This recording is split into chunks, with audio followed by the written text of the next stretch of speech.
time, Dorsey's startup, which allowed users to share short messages with their followers, was a novelty. But in the coming years, it would become increasingly an important source of news and social discourse as it gathered millions of users around the world. Twitter now plays an outsized role in politics, culture, and even in democracy itself. As Twitter has grown, so have the risks posed by bad actors looking to exploit its opportunities and the data it holds. In July 2020, 2 teenagers hacked into the accounts of Twitter employees, gaining access to a number of high-profile accounts, including now President Biden and former President Obama. Those 2 teenagers then sent a series of tweets from the accounts and scammed Twitter users out of more than $100,000 in Bitcoin. In response, then CEO of Twitter, Dorsey, turned to a trusted name in the world of cybersecurity to lead an overhaul of Twitter's security practices. And for more than a year, that's what this individual tried to do until he was terminated by Twitter and their new CEO this past January. Last month, this individual released a whistleblower disclosure detailing a number of alarming allegations about Twitter's security practices. Without objection, his disclosure will be entered into the record. That whistleblower's name is Peter Zatko, or as he's more commonly known, Mudge. Mudge, thank you for joining us. You are here pursuant to a subpoena, not because you were opposed to appearing before the committee, but so the public can hear the details of your disclosure. You've alleged a number of security flaws and weaknesses within Twitter, flaws that may pose a direct threat to the safety and privacy of Twitter's hundreds of millions of users, as well as America's national security. The story actually began in 2011 when the FTC, the Federal Trade Commission, first concluded that Twitter was playing fast and loose with user data. They found that Twitter had, quote, deceived customers and put their privacy at risk by failing to safeguard their personal information. The company was ordered by the FTC to, quote, protect the security, privacy, confidentiality, and integrity of user data. But you've claimed those changes have never been made. And more broadly, you allege that compared to other technology companies, Twitter's security standards remain woefully deficient. You allege that thousands of employees within the company have extraordinary access to sensitive information of Twitter's users, and that there is little oversight over how that information is assessed. Some Twitter users tuning in this morning may be asking, well, what's the big deal? When you sign up for Twitter, you knowingly hand over your email, your phone number, other information. That's how it is with most social media companies. But you expect, do we not, that these companies will take precautions to protect the personal information you give them. It's like depositing money at the bank. When you hand your money to the teller, they take it behind the counter and put it in a vault. But at Twitter, according to our witness today, the door to that vault is wide open. And that vault contains a lot more information about you than you can imagine. Twitter doesn't just have access to your tweets and email address. They also have access to all of the data necessary to directly access your device and even pinpoint your exact location. Say you're an American citizen, you're exercising your First Amendment freedom at a political protest, or maybe you're a woman seeking reproductive health care. If you're a Twitter user, it may not just be you at the protest or in that healthcare facility. Unbeknownst to you, someone else may be right there with you in your pocket or purse. Of course, many of us are comfortable with some of the programs on our phones having location data. It's helpful, but when that data isn't secure, we become vulnerable to bad actors, scam artists, stalkers, even foreign agents. To give an example, earlier this year, a Saudi national who worked for Twitter was convicted by a federal jury for stealing the personal data of dissidents who criticized the Saudi regime and handing the data over to the Saudi government. This is a matter of life and death, as we know, for these dissidents, as the butchering of Jamal Khashoggi made clear. There's also the matter of Twitter's reach. It was one of the largest megaphones that world leaders ever had at their disposal. We've already seen what can happen when small-time hackers break into Twitter accounts belonging to government officials. But what if? What if next time it isn't two teenagers trying to pull a crypto scam? Imagine if it's a malicious hacker or a hostile foreign government breaking into the president's Twitter account, or sending out false information claiming there was a terrorist attack on one of our citizens. We could see widespread panic. The bottom line is this: Twitter is an immensely powerful platform that cannot afford gaping security vulnerabilities. Today, we have a chance to engage in a good faith, bipartisan discussion to ask what needs to be done. A final point. Politicians on both sides of the aisle have criticized Twitter. I, for one, believe that Twitter should be doing far more to combat the proliferation of hate speech and conspiracy theories. Republicans, on the other hand, claim that Twitter censors their conservative speakers.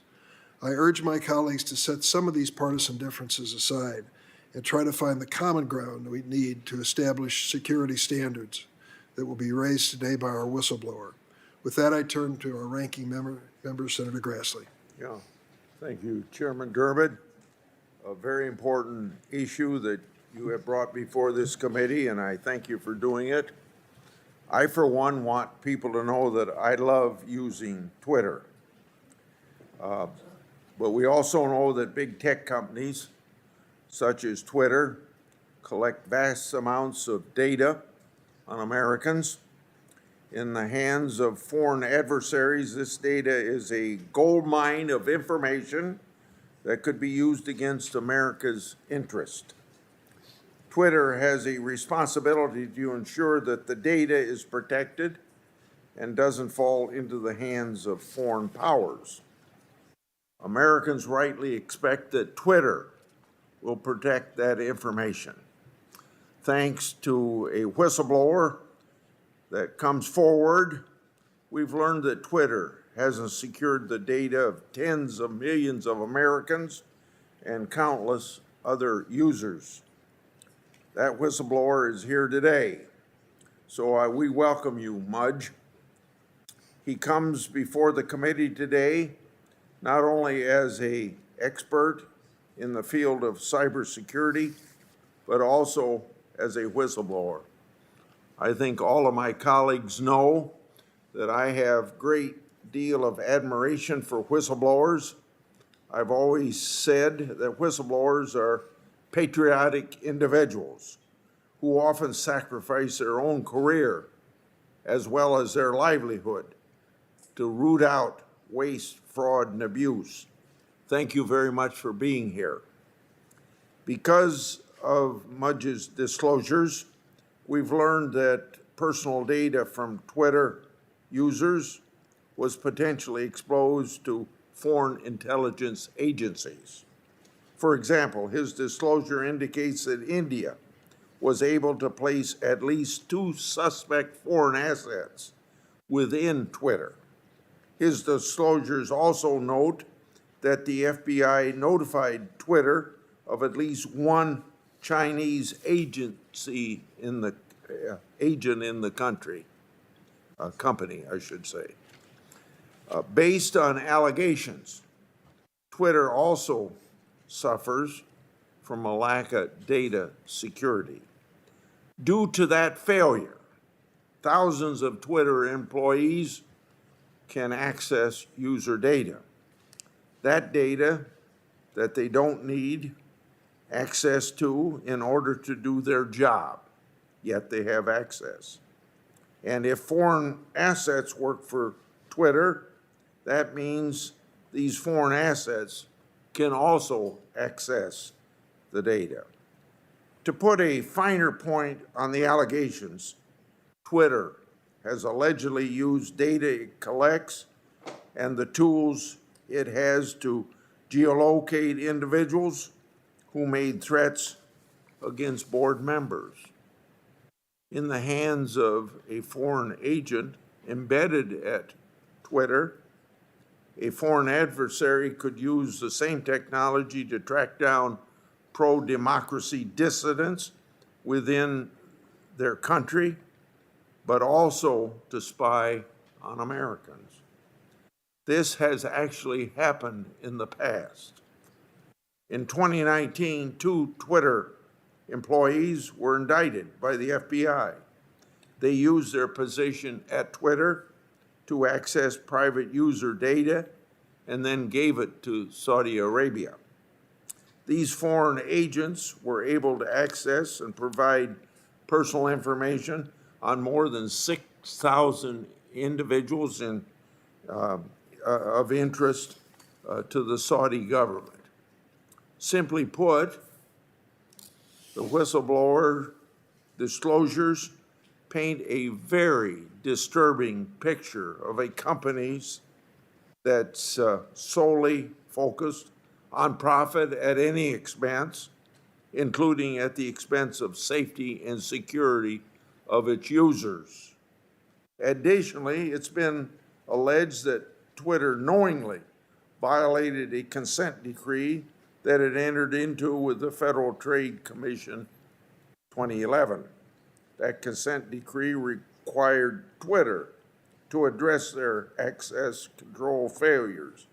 However, instead of complying with the consent decree and fixing these very serious security matters, it alleged that Twitter executives, specifically CEO Agrawal, intentionally misled Twitter's board of directors. So, I'm concerned that for almost 10 years, the Federal Trade Commission didn't know or didn't take strong enough action to ensure Twitter complied with the consent decree. This is a consent decree that was intended to protect Twitter users' personal information.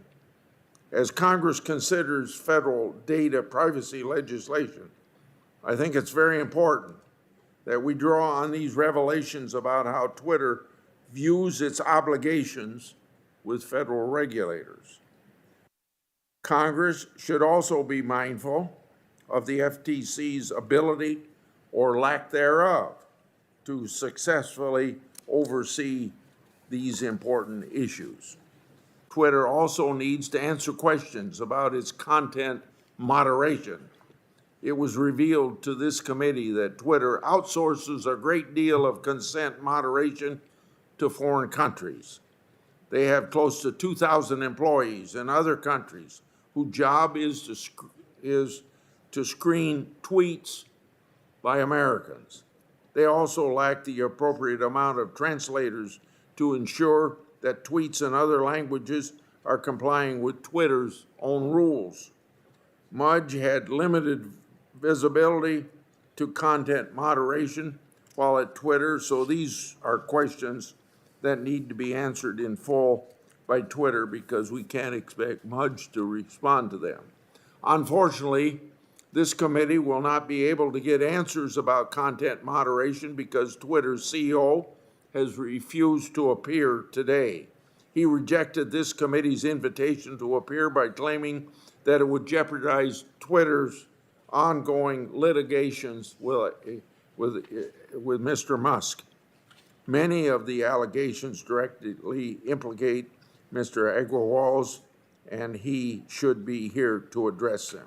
So let me be very clear. The business of this committee and protecting Americans from foreign influence is more important than Twitter's civil litigation in Delaware. In conclusion, if these allegations are true, I don't see how Mr. Agrawal can maintain his position at Twitter. Going forward, Chairman Durbin and I will continue to conduct a thorough and in-depth investigation. Today's hearing is a part of that process. Thank you. Thanks, Senator Grassley. Mr. Zatko, you will have 6 minutes for an opening statement, and then each member will be given 6 minutes of questioning to follow up. We start with the customary oath, and I ask that you please stand for that purpose. Please raise your right hand. Do you affirm the testimony you're about to give before this committee will be the truth, the whole truth, and nothing but the truth, so help you God? Let the record reflect that the witness has answered in the affirmative, And now I appreciate your attendance here, and the floor is yours. I think your microphone may need. There you There go. we Thank go. you very much, sir.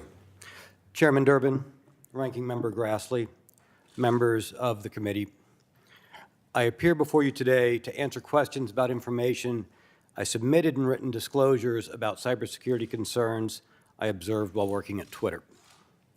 My name is Peter Zatko, but I'm more often referred to by my online handle as Mudge. For 30 years, my mission has been to make the world better by making it more secure. From November 2020 until January 2022, I was a member of Twitter's executive team.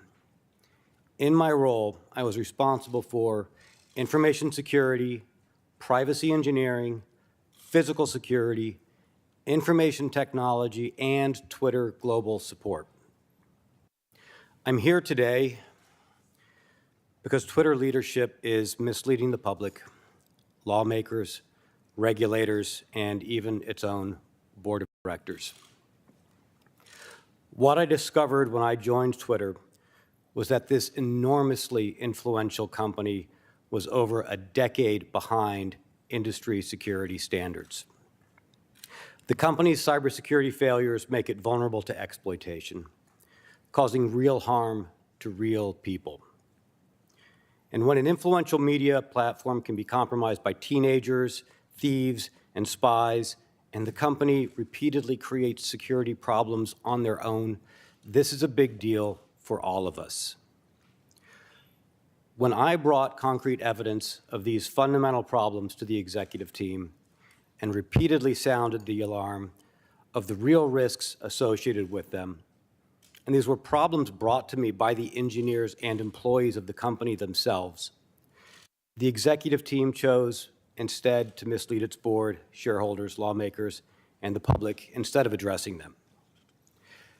This leads to two obvious questions. Why did they do that? And what were the problems and vulnerabilities identified? And that's what I'm here to talk about. So first, why did they do that? To put it bluntly, Twitter leadership ignored its engineers because key parts of leadership lacked the competency to understand the scope of the problem, but more importantly, their executive incentives led them to prioritize profits over security. Upton Sinclair famously said, "It is difficult to get a man to understand something when his salary depends on his not understanding it." This mentality is exactly what I saw at the executive level at Twitter. So what are the problems I discovered? Two basic issues. First, they don't know what data they have, where it lives, or where it came from, and so, unsurprisingly, they can't protect it. And this leads to the second problem, which is the employees then have to have too much access to too much data and to too many systems. You can think of it this way, which is it doesn't matter who has keys if you don't have any locks on the doors. And this kind of vulnerability is not in the abstract. It's not far-fetched to say that an employee inside the company could take over the accounts of all of the senators in this room. Given the real harm to users and national security, I determined it was necessary to take on the personal and professional risk to myself and to my family of becoming a whistleblower. I did not make my whistleblower disclosures out of spite or to harm Twitter. Far from that, I continue to believe in the mission of the company and root for its success. But that success can only happen if the privacy and security of Twitter's users and the public are protected. In accepting an executive position at Twitter, I made a personal commitment to Mr. Dorsey, the board, the greater public, and myself that I would drive the changes needed at Twitter to protect the users, the platform, and democracy. That's what I'm continuing to do here today. I stand by the statements I made in my lawful disclosures, and I am here to answer any questions you may have about them. Thank you. Thank you, Mr. Zatko. I'll start the questioning, and as I mentioned, each member will have 6 minutes to ask you questions. Those of us who are not expert but rely on the internet every day for personal, professional reasons know that many times we are given disclosures, lengthy disclosures which scroll across the screen, which are hardly ever read, in my estimation, and usually end up with a bottom box that said approve. And that is as far as we go, a warning about what we're getting into. Can we get into the real world now and talk about whether or not consumers across America have a right to be warned if they're opening or using a Twitter account as to what's going to happen with their data?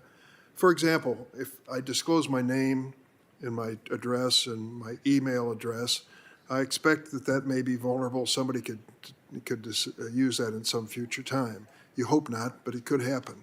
But what I infer from your testimony and what we've read about your findings is there's a lot more information being collected by Twitter beyond that basic information that is going to be used by them for different purposes. Is that a fact? Yes, I entirely concur. I mean, when we sign up for an account, I hope that the company is being responsible and not just saying that they are, would like the data to be used correctly and safely, but that they're actually able to quantifiably, internally, guarantee that that is the case. As far as the type of data, I believe Senator Grassley, referred to an incident. We had a user on Twitter that was harassing some members of the executive team and some members of the board. And as an example, this person, the CTO, came to me and said, Mudge, is this a real viable threat? Do I need to be worried? Who is this person? And it took me maybe 30 minutes to reach out to an employee and say, what do we know about this person? And then it only took that person maybe 10 minutes to get back to me and said, okay, here's who they are. This is the address where they live. This is where they are physically at this moment. They're on their phone. We know their phone number. We also know all of the other accounts that they've tried to set up on the system and hide. And we know who they are on the other social media platforms as well. So unbeknownst to a Twitter account user, there's access to information far beyond what you think you've disclosed that can be found. Should there be a warning? You say at one point Twitter has about 20% of its vast trove of data registered and managed, meaning the company is incapable of securing the sensitive information it collects. Tell me, that is a pretty stark statement and suggests that a warning to users is that literally anything that you disclose or use the account for is traceable and could be used for bad purpose. Yes. In this case, my concern was more that Twitter didn't even know what it was collecting. And this was one of the problems because I kept looking at why do they keep having so many security incidents, the same amount, each year after year? Why are the same percentages, from the same systemic problems? Why aren't we closing on this?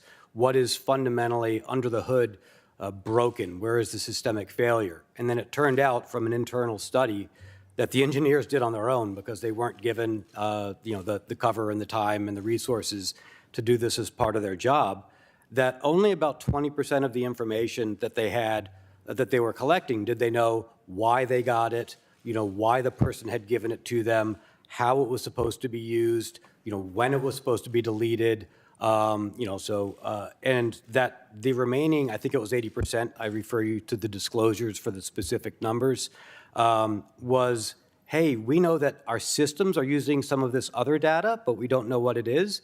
And then a lot of the data, they just recognized, we don't even know what these are. Petabytes, huge amounts of data. And they did a sampling, and that included personally identifying information, phone numbers, addresses. So for me, the concern there is anybody with access inside Twitter, and half the company has access to the production environment that has this, could go rooting through and find this information and use it for their own purposes. So if 80% of the data that is being collected is in fact registered, or not registered and managed, and the one with the Twitter account person is vulnerable in that regard, I wouldn't exactly give a passing grade to Twitter when it comes to the security of information that they've gathered. Now let me ask you on the other side of the ledger. Would you grade as well the government agencies that have some responsibility to make sure that the American consumer's privacy and security is protected? For example, the Federal Trade Commission, Securities and Exchange Commission, and others. So that was something that that came to mind as well. I said, we've had a 2011 consent decree. This is over a decade. How have we been passing this, especially since there were at least 2 more times where there were violations for the exact same problem, the misuse of email data that was collected for security purposes, but then turned around and used for marketing, which was a violation of the assumption of why you were providing them the data. How come we keep making these same mistakes? What is the FTC missing, or what is it that we are telling the FTC as Twitter that is incorrect? And I think honestly, I think the FTC is a little, over their head. They've compared to the size of the big tech companies and the challenge they have against them, they're left letting companies grade their own homework. And I think that's one of the big challenges. I'm running out of time, and I'll just say that I think that the area of great concern as well is the access of foreign governments and foreign agencies to the same data. Americans signing up for Twitter have no idea that they are at least vulnerable to that possibility, and we know that the conviction of individuals in Saudi Arabia or for dealing with the Saudi government is proof positive of that possibility. Thank you very much. Senator Grassley? Yeah, I'm going to take off where the chairman just left off. The communist Chinese government bans Twitter, yet companies based in China advertise on the platform. When a user clicks on such an advertisement, they've presumably redirected to a website controlled by the Chinese government, which can collect vast amounts of data and track their location. With respect to pro-democracy Chinese citizens, is Twitter endangering their lives by allowing China to advertise on the platform? I think that's a very valid concern, sir. And that was a concern that was raised to me by the employees inside Twitter, who were disturbed that in a country where the service was not allowed to be used and provide a voice to the public, but that money was being accepted from organizations that may or may not be associated with the Chinese government. And I believe there was a Reuters article just a day or so ago saying that they did identify that there were governments related to China advertising on the platform, possibly in violation of Twitter's own policies. The executive in charge of sales very shortly after I joined said, Mudge, this is a big internal conundrum because we're making too much money from these sales. We're not going to stop. We need something that will make the employees more comfortable with the fact that we're doing this, figure out how we essentially thread this needle or frame it, which made me a bit uncomfortable. And they didn't know what people they were putting at risk or what information they were even giving to the government, which made me concerned that they hadn't thought through the problem in the first place that they were putting their users at risk for. And that was a very common problem where I saw that Twitter was a company that was managed by risk and by crises instead of one that manages risk and crises. It was very it would react to problems too late. I think you just answered this question, but I want to ask it and see if you've said all you want to on the subject. While at Twitter, you raised concerns with their policy allowing Chinese advertisement. What was Twitter's response? In a nutshell, it was, we're already in bed. It would be problematic if we lost that revenue stream, so figure out a way to make people comfortable with it. Okay. According to your disclosure, thousands of Twitter employees have access to Twitter user data and internal systems. That includes nearly 4,000 engineers, which is half of Twitter's workforce. However, you've stated that they don't need that kind of widespread access to perform their job duties. Based on Twitter's reported lack of data security, what kind of access would foreign agents have, and what kind of data would they be able to obtain? In your answer, please explain why this is a problem and how it could impact U.S. national security. Yes, sir. Let me break that down into two parts of an answer. So Twitter has engineers and non-engineers. Twitter does not have, at least when I was there, which was up until January of 2022, does not have a testing environment or a development or staging environment. This is an oddity. This is an exception to the norm. Most companies will have a place where you test your software, where you build it, where you make sure it's working the way you want it to. Think about somebody building an airplane and saying, like, I'm going to put it in a wind tunnel. I'm going to build it in an environment. I'm not going to put passengers on it, put it in the air, and then figure out how to build it or tweak the engines at that point. Twitter just has the production environment, the running systems, the live data.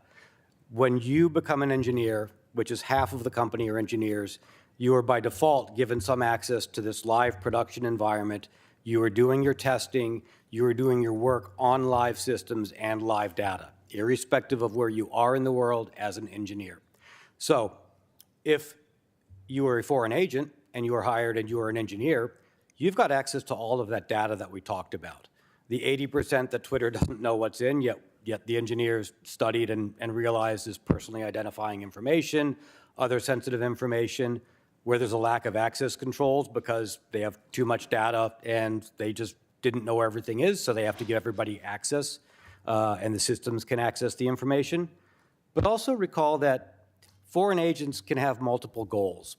And sometimes it's not just the engineers or the technical access that they want, but it might be information about the plans of Twitter, what plans Twitter has to potentially censor information in a government or concede to a government's request, or what plans they have for expansion in a particular environment. And in those cases, that's where I saw, with high confidence, a foreign agent placed from India to understand the negotiations and how well they were going for or against India's party, who was having difficulties with Twitter in India. In your disclosure, you mentioned that the FBI notified Twitter that one of their employees was suspected of being a Chinese foreign asset. Were you and others at Twitter at all surprised by that?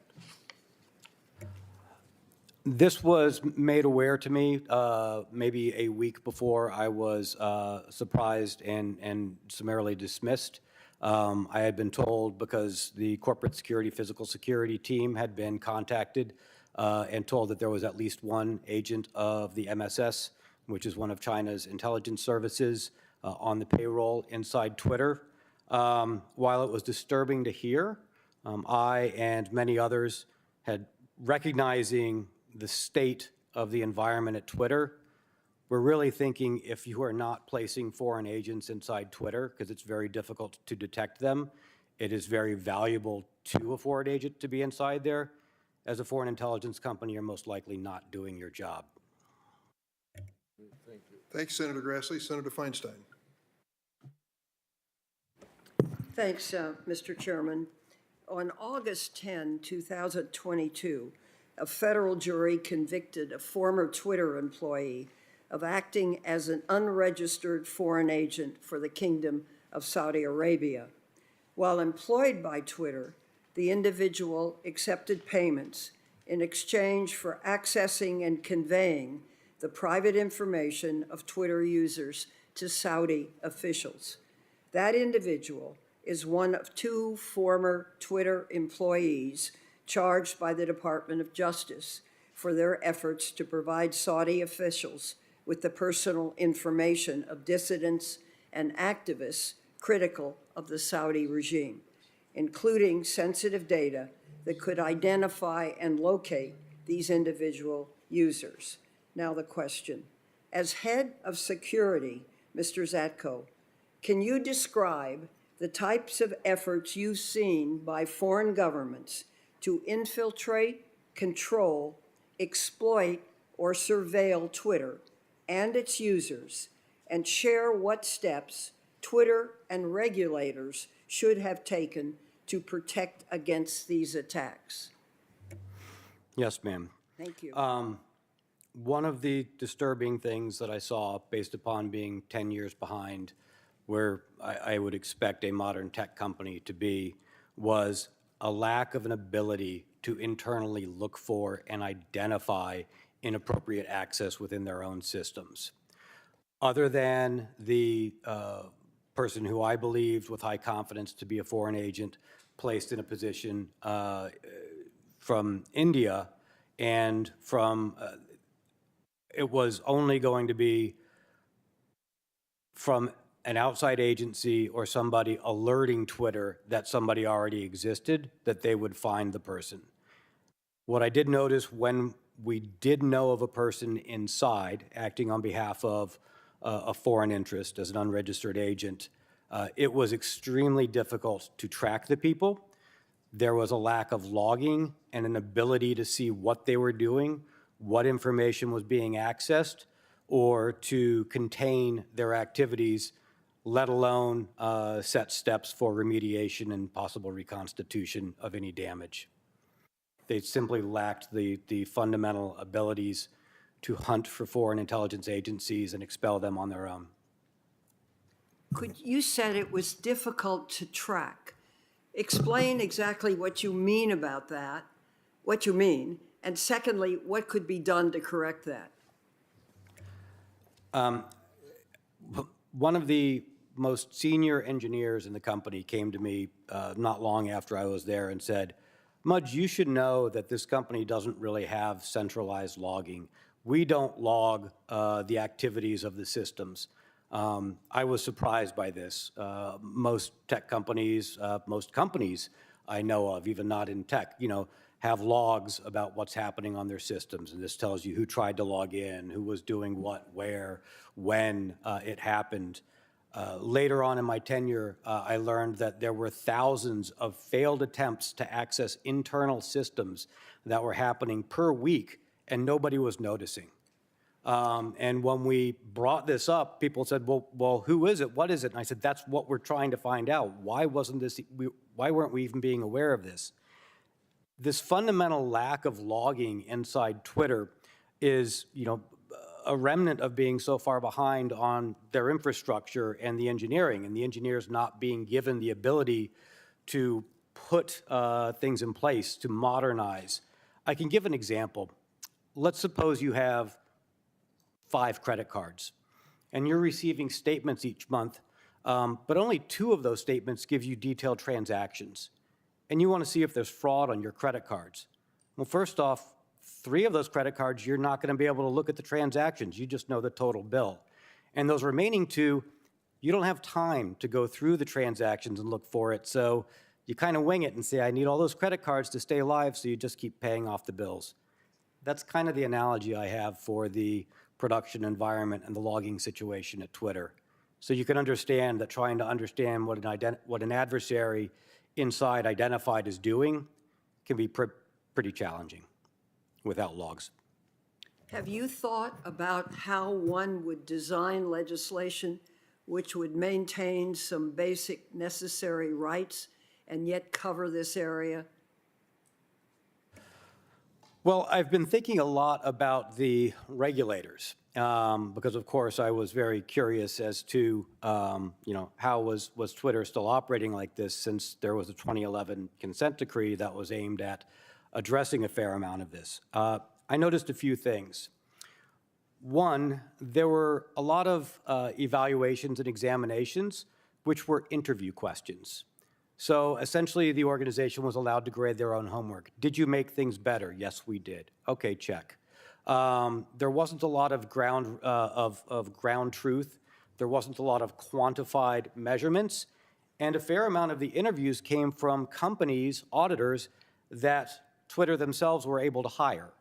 So I think that's a little bit of a maybe conflict of interest. I also noticed that of all of the regulators, some of the foreign regulators were much more feared than the FTC.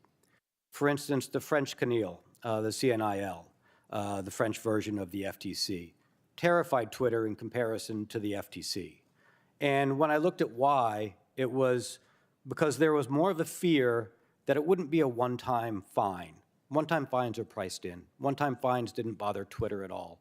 When I saw the recent amount of the fine, that was much less than we had been concerned about.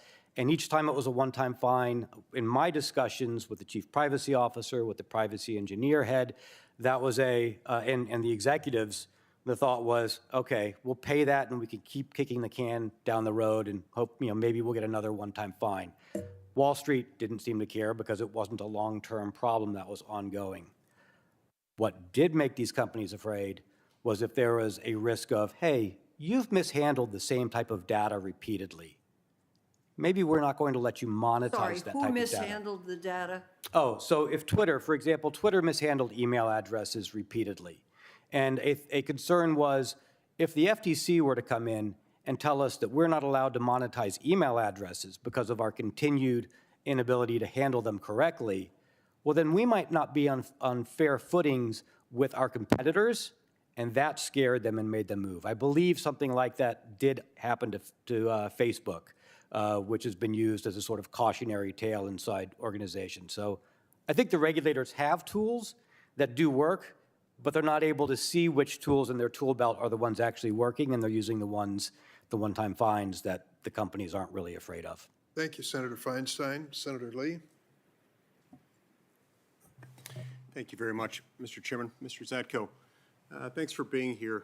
In your disclosures, you include information that Twitter's head of privacy engineering and the chief privacy officer reported the following to the board of directors toward the end of 2021.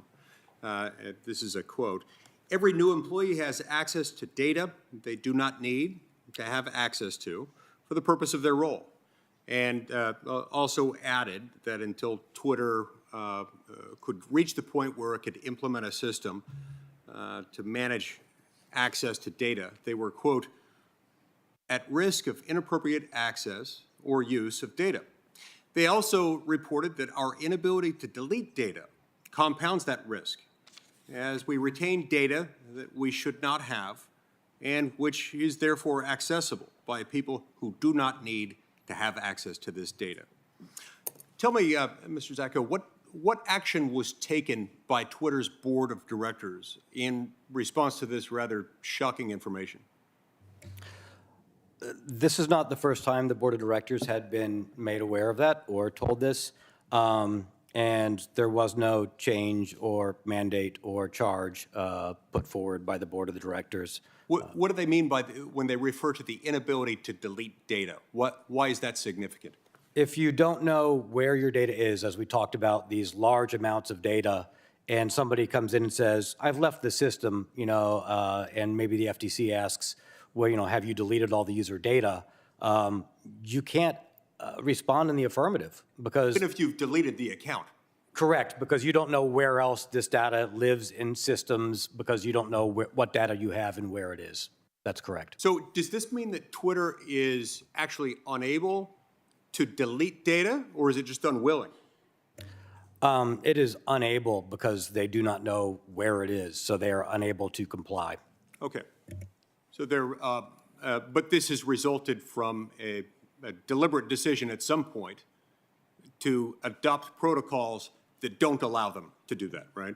To choose other priorities rather than to correctly register and track and understand where their data lives. Because it is physically possible. I mean, you could have a database in which you could track Yeah, data. absolutely. If you knew where everything was in your database, you could go delete it. If you chose to make that a priority, to make sure that the new data coming in was correctly registered and to go back and figure out what data you have and where it is, you could absolutely go delete it. But that hasn't been prioritized over other projects such as increasing revenue or users. Now, I'm concerned, as I assume most or all Americans would be, those who become aware of these concerns, that Twitter has seemingly turned a blind eye, rather deliberately, to some pretty significant security risks, potentially compromising their own personal data, including geolocation information, both to hackers and to foreign government agents and to other people who, for whatever reason, whether for corporate espionage purposes, for other commercial purposes or otherwise, might want to gain access to this information. Based on your disclosures, it seems to me that Twitter's CEO is more concerned with increasing influence and profits from foreign countries than with protecting user data from foreign spies or hackers. Now, you claim that Twitter has hired foreign government agents at the cost of doing, as sort of the cost of doing business in countries like India, Nigeria, and China. And as you've related, Twitter has knowingly hired these government spies so as to not risk losing access to users and markets in those countries, or in the case of China, to not lose access to advertising revenues.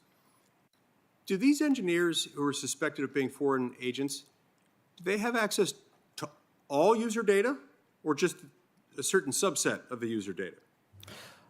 To be very specific, the Indian incident was not an engineer. And as I mentioned to the other senator, I think that was put in place more to understand Twitter's intent in negotiations with the court and the Ministry of India before Twitter, to have an inside information to understand. But he worked with other people who were themselves engineers. Yes, sir. Had access to them. Yes, sir. There were numerous engineers in the Indian office. I'm sorry, I focused on that and I lost the other part of your question. So let me ask you this. Is there any way to track what data they access or the data that they share? We found that to be very difficult.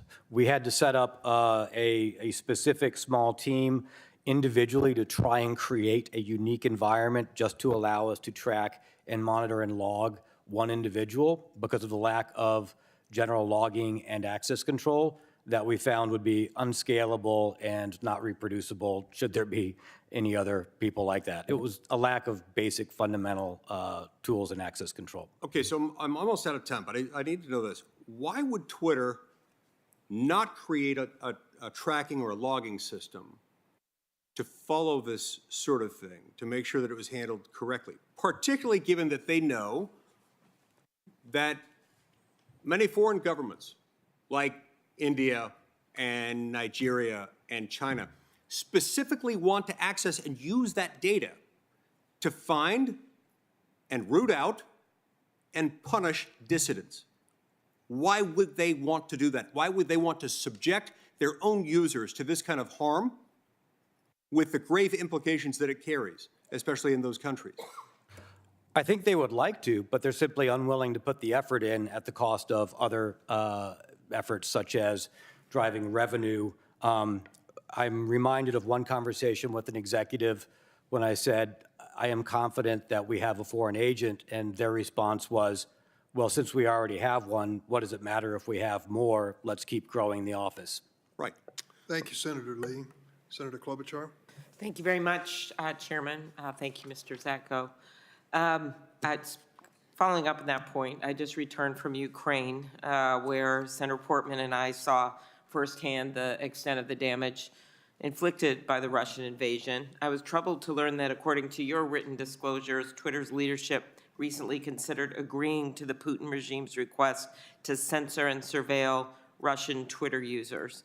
Twitter ultimately did not agree to Putin's request, as far as I understand. What can you tell us about requests made by foreign governments and the risks that those demands pose?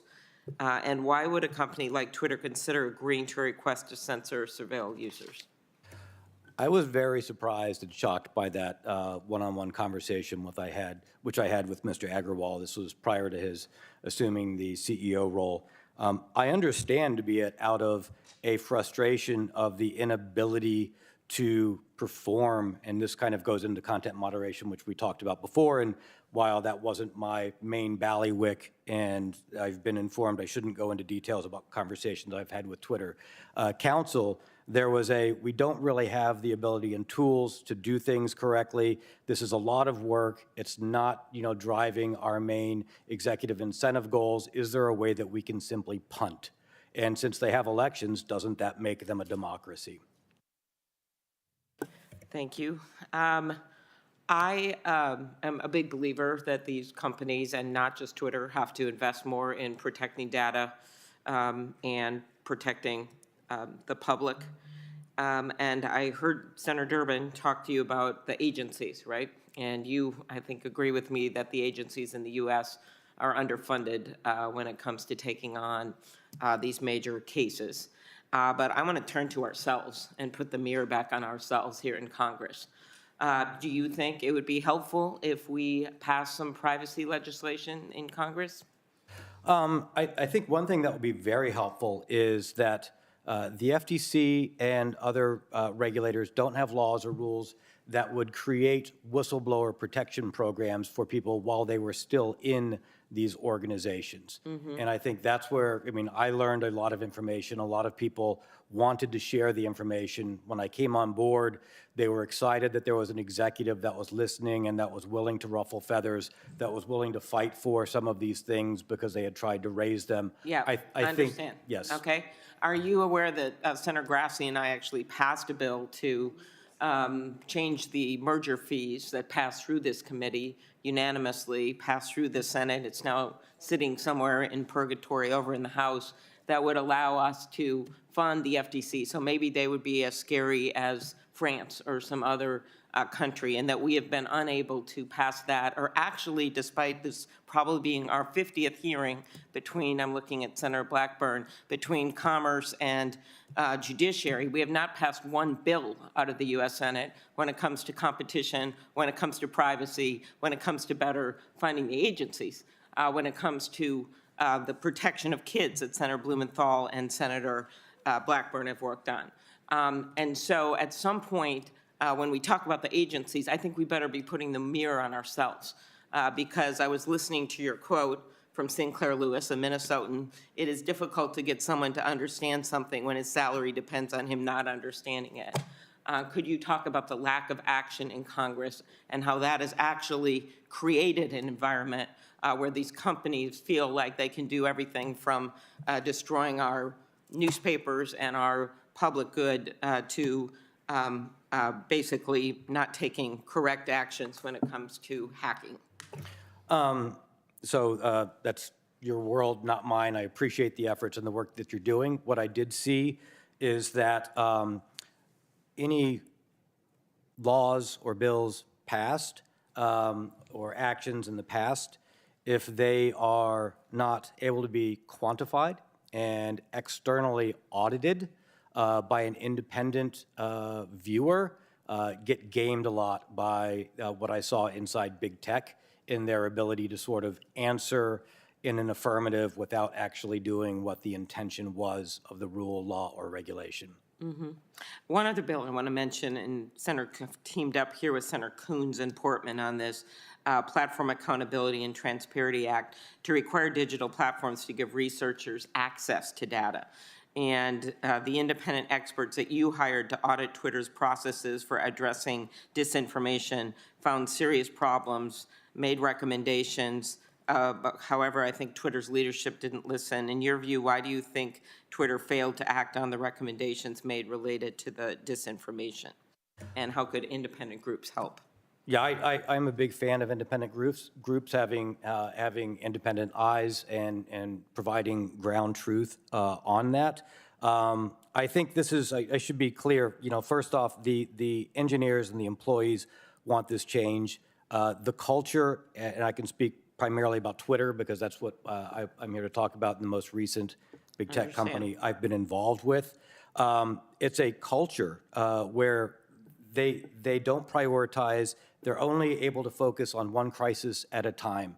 And that crisis isn't completed, it's simply replaced by another crisis. Correct. So I think they would like to wave a magic wand and have all of these things fixed, but they're unwilling to bite the bullet and look strategically and say, hey, we're gonna have to devote some time and money to get these basic things in place and to be honest with their investors, the public, their board, themselves, and do the legwork rather than just react to what's coming in that they hear from a hearing like this or from the news just until the next crisis comes along. As opposed to us putting some long-term rules in place.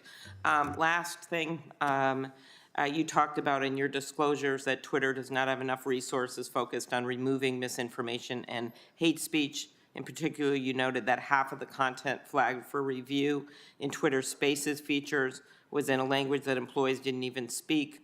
Obviously, you can't check whether a tweet violates Twitter's rules if you don't speak the language. I have had my own experience directly conveying a misinformation that was put out on me that resulted in an attack on a member of my family. And I don't know if you knew that because I told Jack Dorsey about it. And nothing ever changed, except when finally regular media reported that it was a lie. But those are the kinds of things that happen to people in this building because of the misinformation that is rampant on social media. Could you comment about what you think they should be doing about that? I'm very sorry to hear about that. The lack of language was stunning to me. This was a situation where I brought in a world-class leader for Twitter Global Support who also identified this, and we started saying, you can't react to a language situation. When something was happening in Myanmar, you can't wait until after it happens and then go, where are the Burmese speakers? Let's see who we can hire. Those translators are already hired elsewhere. You have to understand, 80% of Twitter has to understand, 80% of their users are outside of the United States. You can't create, a healthy environment. You can't serve the public conversation if all you can do is look at it and say, I hope Google Translate's doing the right job for me. Thank you. Thanks, Senator Klobuchar. Senator Kennedy. Thank you, Mr. Chairman. Mr. Zatko, give me 30 seconds. Well, strike that. Senator Grassley is an active user on Twitter. I'll use him as an example. Give me 30 seconds on the type of information Twitter has on Senator Grassley or someone like him. If I was, if there was somebody, just like what the CTO came to me and said, hey, we've got a problem with this user. Is this user? Just give me 30 seconds on the type of information Sure. that Twitter has on the average Twitter user. Sure. What's the phone number? What's the latest IP address they've connected from? Are there other IP address they've connected from?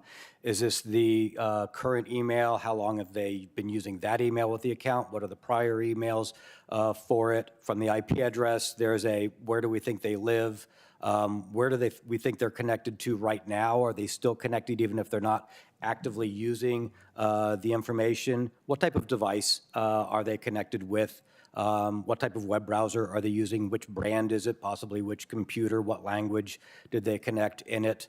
Those are at some of the front-end systems. Thank you for that.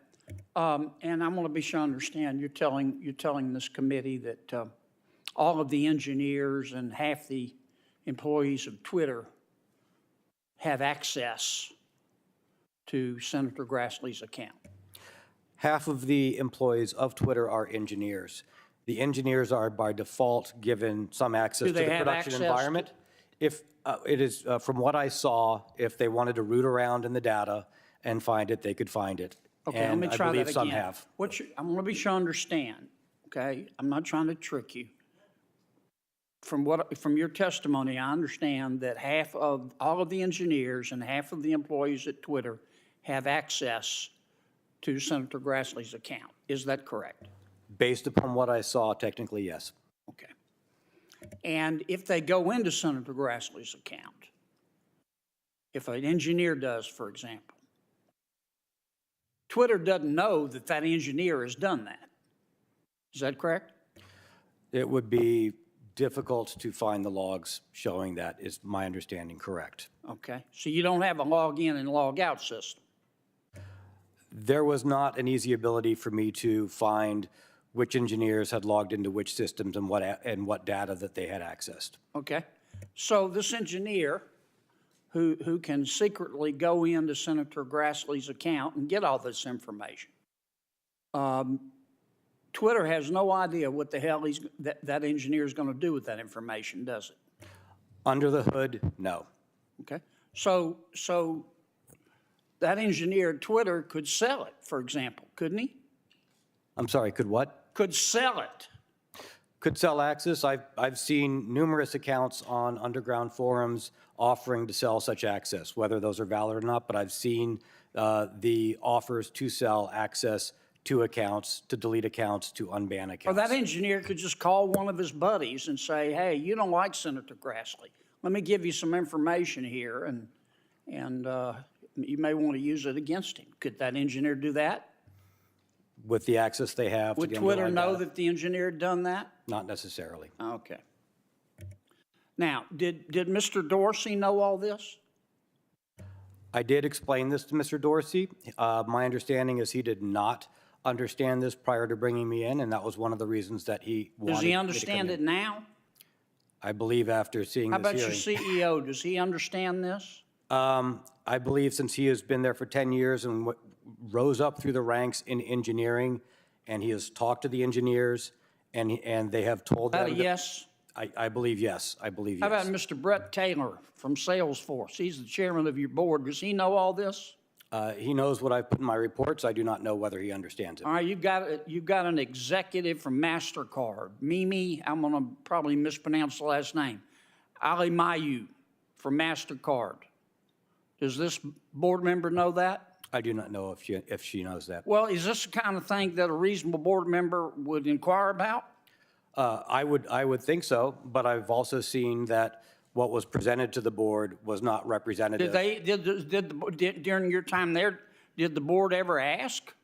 The board did not ask these directly. No. Even after all these problems with foreign agents? Not when I was there during the board meetings. They I just did not sat hear there? that. They focused on other topics and other Yeah, right. priorities. Dr. Lee, he's a professor at Stanford. Does he know all this? Same response. I did not see any questions on this specific topic while I was there. in the Patrick board meeting. Pichette, who used to be with Google. Same response, sir. All right? Patrick Pichet? Sorry. Pichette. Yeah, Patrick Pichet was the one who, when I brought up this instance, he hit the roof. He was very upset. Did he said, do? "This is Did he fix unstandard." it? No, he asked for follow-on information. And why hadn't Twitter fixed this? There were other priorities. It's about the money, isn't it? It's about whatever crisis and the other To priorities. fix correct. this would cost them money, wouldn't it? It would take away focus on other It'd projects. cost them money, wouldn't it? Most likely, yes. Yeah. Okay, Twitter for a while was going to go into the porn business. Did they do that? I don't know that they did that. I didn't know they were going to go into the porn business. Oh, sir. okay. Well, they were. Do you know why they decided not to? I do know that there were discussions about content, about age-related information, and the discussions internally that I heard were simply concerns about lack of tools to correctly regulate or constrain it. So it wasn't a moral issue. It was they didn't. Why didn't they go in the porn business? I do not know. Okay. Sounded like you knew a little bit about it. Last question. I'll ask it quickly, Mr. Chairman. Who sets the standards for censorship at Twitter? I believe that comes out of council. Your lawyer? I believe so, sir. And do they talk with the board about it? I have been advised out of an abundance of caution that I shouldn't comment on any Twitter council conversations for AC Priv that Twitter might assert. Thank you, Mr. Chairman. Thank you, Senator Kennedy. Senator Blumenthal. Thanks, Mr. Chairman. Thank you and Senator Grassley for holding this hearing, and thank you, Mr. Zatko, for your being here. Your extraordinarily insightful and significant testimony here today at substantial professional and personal risk, which is the tradition of whistleblowers, and your cooperation with me and my staff off the record in providing details that are important to our understanding, and the more of it that's made public, I think, the better. Would you agree with me that Twitter has put its users' health and safety severely at risk? Yes, sir. And it's put the national security severely at risk? Yes, sir. That was And part its of my disclosure. management has misled its own board of directors. Yes, sir. And in that event, the management ought to be certainly restructured, shifted, changed, correct? Yes, sir. That kind of structural reform is necessary to achieve changes within the company. That is my belief. You've also said that this company has misrepresented facts to government agencies, most especially the FTC. That's correct, isn't it? Yes, that is correct, sir. And I think you shared in your complaint that Twitter management was intending to mislead as well French and Irish regulators about compliance with the consent decree, correct? Yes, sir, that's correct. How high in the Twitter management would you say that intent to mislead and, in effect, deceive government agencies went? To the CEO, I do not know to what level inside the board. They did not know because of misrepresentation or chose not to push. The misleading of government agencies is one of the reasons why stronger action hasn't been taken, That could very well be, sir. but it also, in effect, is the result of a lack of vigor in law enforcement, whether because of inadequate resources or a failure of will. That could be as well, sir. In fact, the most recent settlement with Twitter, which was a payment of $150 million earlier this year, the FTC and Department of Justice stated that Twitter violated the 2011 consent decree. That's no surprise.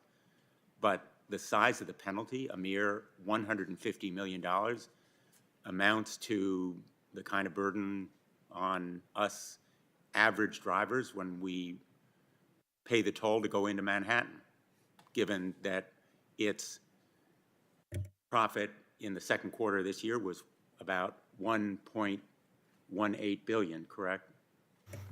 That is correct. While I was there, the concern only really was about a significantly higher amount, significantly higher, or if it would have been a more institutional restructuring risk. But that amount would have been of very little concern while I was there. To effectively address this problem, we need not only to insist on restructuring the company, but also likely restructuring, reforming, and energizing our regulatory apparatus, not only as to Twitter, but also as to other internet companies and platforms. Would you agree? Yes, I would. The intent of the regulators, I think, is the right intent, but it is not being followed or correctly adhered to. All of what you're saying, everything in your complaint, and a lot of what we've heard in this committee and in other committees leads me to think we need a new agency. As reluctant as I am to suggest a new government bureaucracy, I don't think it needs to be a government bureaucracy with a lot of new people, but it needs to be a new means of enforcement here to bring cases to the Department of Justice, focusing on privacy, security, and protecting users as well as our national security. Would you agree? I had not considered that. I will have to think about that. It is a very interesting approach. I'm not reaching any conclusions, but clearly what we're doing right now is not working. You would agree with that? Yes, what I have seen, the tools that are used out of the tool belt are not working. I do believe other tools in the tool belt do work, but the regulators aren't able to quantify and get measurements that would show them to switch to the other tools they have. What are the remedies that, for example, other countries have that enable them to better protect privacy?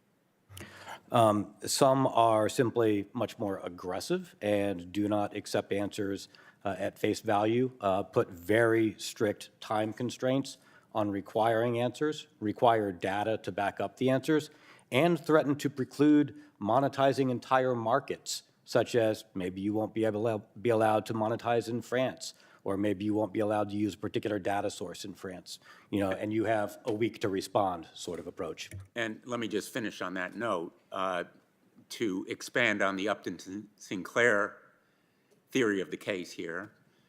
Essentially, users and their information are Twitter's product. They are the means to monetize the eyeballs on the site, to collect, use, and monetize that information is the Twitter business. And so their reckless disregard for their users' health and safety and for the national security is a product of that incentive. Would you agree? Yes, sir. And that's why I understand the M in MDAO to be monetizable daily average users. Thank you, Mr. Senator Chairman. Blumenthal. Senator Blackburn? Thank you, Mr. Chairman. Thank you for joining us today. I'm a mother and a grandmother, and I want to talk with you about this process Twitter has gone through. They tried to start a new subscription-based adult entertainment section. Are you familiar with that? No, ma'am, I'm not. You're not, okay. Well, they had to scrap the plans because an internal team found that they had too much child and non-consensual pornography that was on their site already. Are you aware of that? No, ma'am, unfortunately, it does not surprise me. Okay. Well, there's a federal court case right now against Twitter because the site repeatedly refused to take down tweets of children as young as 13 and 14 performing sex acts in photographs and in videos. And these were posted by sex traffickers who were impersonating a teenage female. So my question is, why? For what reason would Twitter refuse to take down this sexually explicit content if it knew that it was affecting underage children? Why would they leave this up? And why would they refuse to take this down?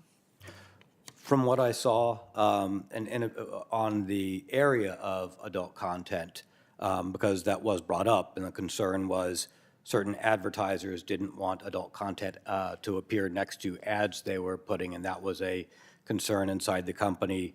The lack of They ability. had a monetary concern, but not a moral concern? There was a, I can't speak to the morals of the people internally, but there was a concern whether or not they could even correctly identify and get ahead of this because they lacked the basic tools and the resources in those teams, and it would have to be in a reaction after things were posted and maybe brought All to their right, attention. so what do they do to police this sexually explicit material, especially when it pertains to children? Unfortunately, that was not under my area, so I don't have information to talk specifically to that. Okay. So there's not a standard operating procedure to block this, to pull it down? I believe they do have, or I was told that they have some voluntary self-tagging and self-reporting of whether you're an adult content account, but I am not aware of the other processes or procedures in the company. Let me ask you about the FTC. Senator Blumenthal was just asking you about that. Did you ever participate in calls or meetings with the FTC in which you heard specific misrepresentations made by Twitter? No, ma'am, I was not in the calls. Okay, I so got you had no briefings. direct knowledge. Well, I got direct briefings from the people who were in the calls telling me what they did. All right, so it was all secondhand? It came Correct, to from you. the people involved in the calls. Okay. Did the FTC come to Twitter and identify specific conduct or representations that concerned them? That would be a question that you'd have to ask the chief privacy officer who would have been the recipient of those outreach. Okay. Let me ask you about the issue of click-through ads, because I know that many times our adversaries will, through a company in China specifically, the CCP will be part owner of a company. So they use click-through ads to gain access to platform user data, including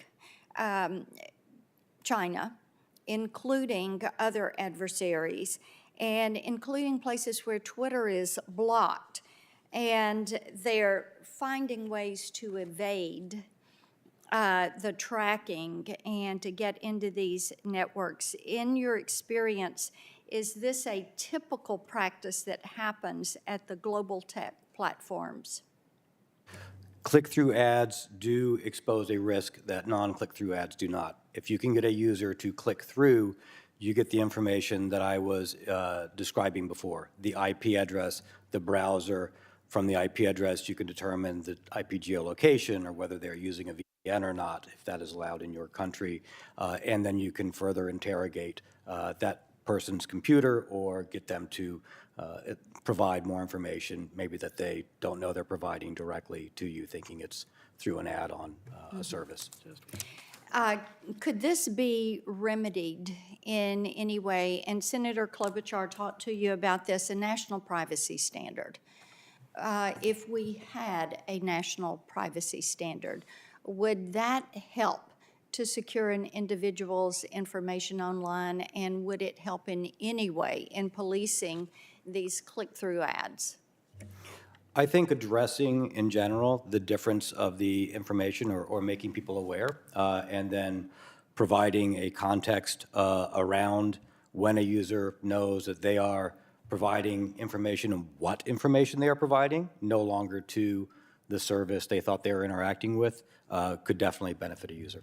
I want to ask you one thing about censorship.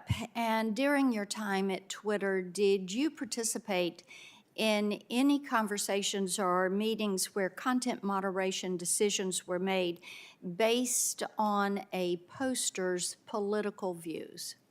I never investigated or was or heard of decisions on that particular topic. I was focused on the crisis and fires in the areas of my domain. Thank you, Okay. Senator Blackburn. Thank you. Senator Coons? Thank you, Chairman Durbin, Ranking Member Grassley, and thank you, Mr. Zatko. Thank you, Mudge, for coming forward. This is yet another eye-opening moment for our public, for our nation, and for this committee. We know that social media and new communications technologies have empowered people across the world to connect and share information at an unprecedented scale, but we also know that concentrating all this information, all these resources in just a few hands comes with great risks. So your whistleblower complaint contains really striking allegations which shed light on several key realities, and I wanted to focus on those. The first, as you've stated in a number of exchanges with my colleagues, is that the public lacks any credible way to assess whether and how major platforms and technology companies are protecting or prioritizing user privacy. And I want to talk for a bit about a bill that I've got that Senator Klobuchar also mentioned that would help strengthen some of that transparency. And then the second, which I'll get to later, is that these platforms are a target for foreign actors, something where a subcommittee I chair is having a dedicated hearing tomorrow afternoon. You commissioned an independent report regarding Twitter's platform integrity and their ability to combat misinformation, disinformation. And that report found, and I'm quoting, Twitter's consistently behind the curve in acting against disinformation and misinformation threats. And that Twitter doesn't have the ability to measure the impact of its work to protect site integrity. What I've concluded from your testimony today is that Twitter lacked the ability to measure the effects of interventions it implemented because of decisions by management and because of the lack of a credible regulatory oversight agency and penalties. Is that correct? Do I understand your testimony correctly? Yes, sir. The inability internally came from 10 years of security and engineering debt that just kept accruing. Your complaint also details how Twitter's executive team was concerned that the report that you'd commissioned would be damaging if it got out, and that they worked to intentionally remove or modify information that might be especially embarrassing for Twitter. Is that correct? Yes, sir. I found that very disturbing. The company that I hired, with the knowledge of the other executives and the head of site integrity, which did not report to me, but that this independent organization was going to analyze and do gap analysis. The company reached out to me and said, hey, Mudge, Twitter is jumping in and making us open a separate contract and telling us not to provide you the results to your own work, to your own work. This does not feel right to us. What's going on? Right. So a lot of the information that both regulators and Congress relies on when considering how to regulate social media companies comes from the companies themselves. As I think you put it before, they're essentially grading their own homework. So the conclusion we ought to reach is the information we receive isn't trustworthy from some social media platforms. Yes, sir, that's what I experienced. So I've released a bill with Senator Portman, Senator Klobuchar referenced it earlier. We are looking for additional Republican co-sponsors. It's called the Platform Accountability and Transparency Act. It would allow external researchers to look at exactly these kinds of problems, to better understand and analyze the algorithms that drive social media and some of their practices. Would empowering researchers and mandating better disclosure help hold companies more accountable and cause them to invest more resources in site integrity? Yes, sir. In fact, I think one of the things that we learned from that study and what I am hopefully shedding light on in my lawful disclosures is just how much a gap there is between Twitter and some of Twitter's peers. And even learning that sort of discrepancy would help understand and raise the level of hygiene for these organizations and their ability to perform their tasks and the ability for us to accept what they're saying as to whether it could possibly be true or not. This also opens up enormous national security risks. As you testified earlier, there's roughly half of Twitter's employees that had unnecessary access to vast amounts of sensitive user data. As Senator Kennedy was asking you earlier, just give us a quick sense of what information Twitter might have about Senator Grassley or about any of us on this committee. And it is deeper and broader, and I suspect if you'd gone further, it then unlocks a whole profile that can give really dramatic insight into members of law enforcement, members of the military, members of Congress, and their families, their travel, their preferences, their actions, their consumer activities. All of that has some real consequences. You wrote in your complaint the Indian government forced Twitter to hire Indian government agents who then had direct and unsupervised access to data. And a former Twitter employee was convicted last August of working as an agent of the Saudi kingdom. How common do you think it is for foreign entities, for hostile agencies, to successfully install sympathetic actors at Twitter, and why might they do so? Well, if there's any number of reasons, there are many of reasons why you would do so, in particular to not just identify people of interest or track groups of interest, but also to maybe look at whether or not Twitter has identified your agents or your information operations. What other governments has Twitter possibly identified? And remember, outside of the ability to access large amounts of data on the engineering side, you would want to know what Twitter's plan is as far as whether they will cede to your demands for control of information within their environments or not in order to change different types of political pressure, such as strong-arming. And as we saw, that country was even threatening to put Twitter employees in jail if Twitter didn't change particular activities on the platform. With 80% of Twitter's users outside the United States, and with Twitter having a deep access and resources to critical leaders in our country and other countries, I think this is genuinely concerning. Tomorrow afternoon, the subcommittee I chair, Subcommittee on Privacy, Technology, and the Law, Senator Sass and I will be holding a hearing on how to further understand the depth to which hostile actors and adversaries are going to obtain American citizens' data, and that'll expand on a lot of the topics we've pursued today. I hope members of the committee will attend. I want to thank you for your testimony, Mr. Chairman, for the chance to participate in today's hearing. Thank you, Senator Coons. We're going to take a 5-minute break after Senator Cotton asks his questions. Senator Cotton. Thank you, Mr. Zatko, for your very informative testimony this morning. I want to start with some questions about Twitter's censorship policies. I know you weren't at Twitter for most of 2020, but I want to start with an example from June of 2020, specifically me. As left-wing street militias were rioting and looting in our streets, I posted on the website that the National Guard and even the active duty military have been used to stop such rioting in the past, most recently in 1992 in the LA riots. Within a couple hours, a low-level employee at Twitter's Washington office contacted my staff and said that if I did not delete that tweet, that my account would be permanently locked. My staff worked with this low-level employee, calling her on several occasions because she seemed very reluctant to put anything in writing in an email. They documented the accuracy of my comment and gave examples of how other elected officials had used similar language. The 30-minute window passed. My account was not locked. Ultimately, she said that Twitter would not take any action about my account. As I said, I know it was before you began at Twitter, but from your experience, would a low-level Twitter employee typically have the authority to permanently lock the account of an elected member of Congress? From my experience, they should not have the authorization to do it, although it would probably be a low-level employee that would be instructed to do it.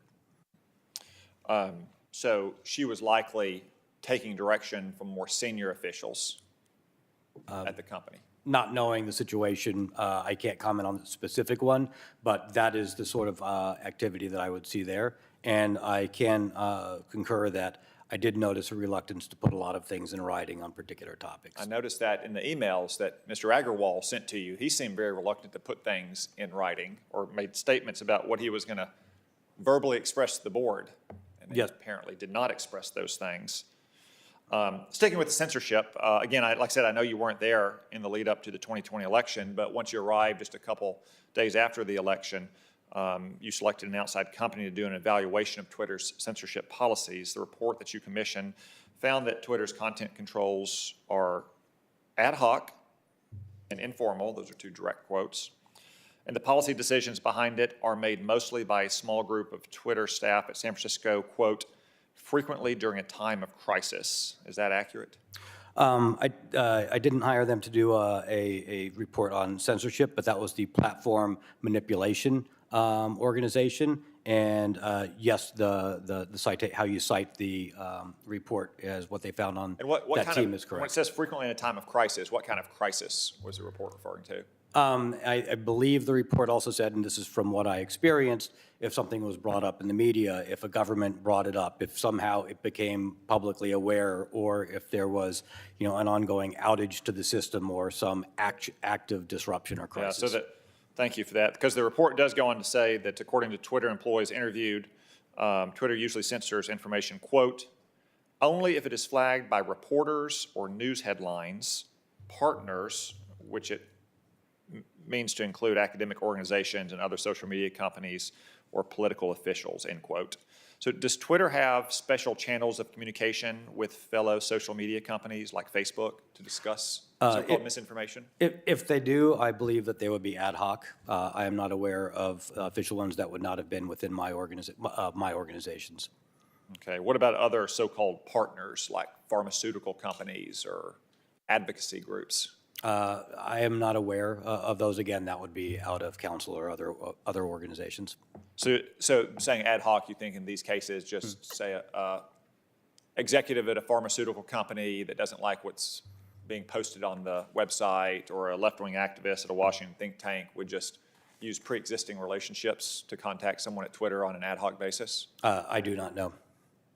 Well, how can they coordinate if they don't have some kind of channel of communication set up? In the report that was an attachment from the organization, they talked about disinformation operations, which I do believe, my understanding was that the site integrity team spoke with other organizations and with other social media companies about ongoing disinformation or platform manipulation. I do not know anything beyond what was in the report for that topic.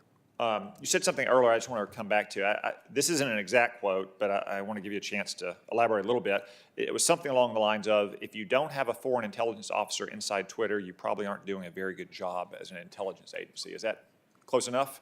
Yeah, that's close enough, sir. I worked for the government. I held a high-level position I worked running research and development and programs for the Department of Defense and intelligence communities. And from my interactions with these people and these organizations, Twitter would be a goldmine. From my understanding, from people in the community who focus on foreign intelligence organizations and assets, if you placed somebody in Twitter, as I believe that, as we know has happened, it would be very difficult to Twitter to find them. They would probably be able to stay there for a long period of time and gain a significant amount of information to provide back on either targeting people or on information as to Twitter's decisions and discussions and to the direction of the company. And does that include in Twitter's U.S. offices versus overseas, or is that distinction immaterial given the way Twitter functions? I believe that's immaterial in both. Thank you. My pleasure, sir. Thank you, Senator Cotton. We're going to take a 5-minute break and return to Senator Whitehouse.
Thank you very much. Mr. Zatko, I just wanted to follow a little bit on the repeated suggestions that you've made in your testimony that the cybersecurity vulnerabilities will expose the United States to risk and to attacks, and that Twitter's security failures threaten the country's national security. Good with that? Yes, sir. Okay, so I get hidden ad buyers. We saw the same thing with Facebook when they were taking ads with the payments denominated in rubles and not bothering to figure out that there might have been Russians behind those ads. And you've mentioned concerns about hidden Chinese ad buyers.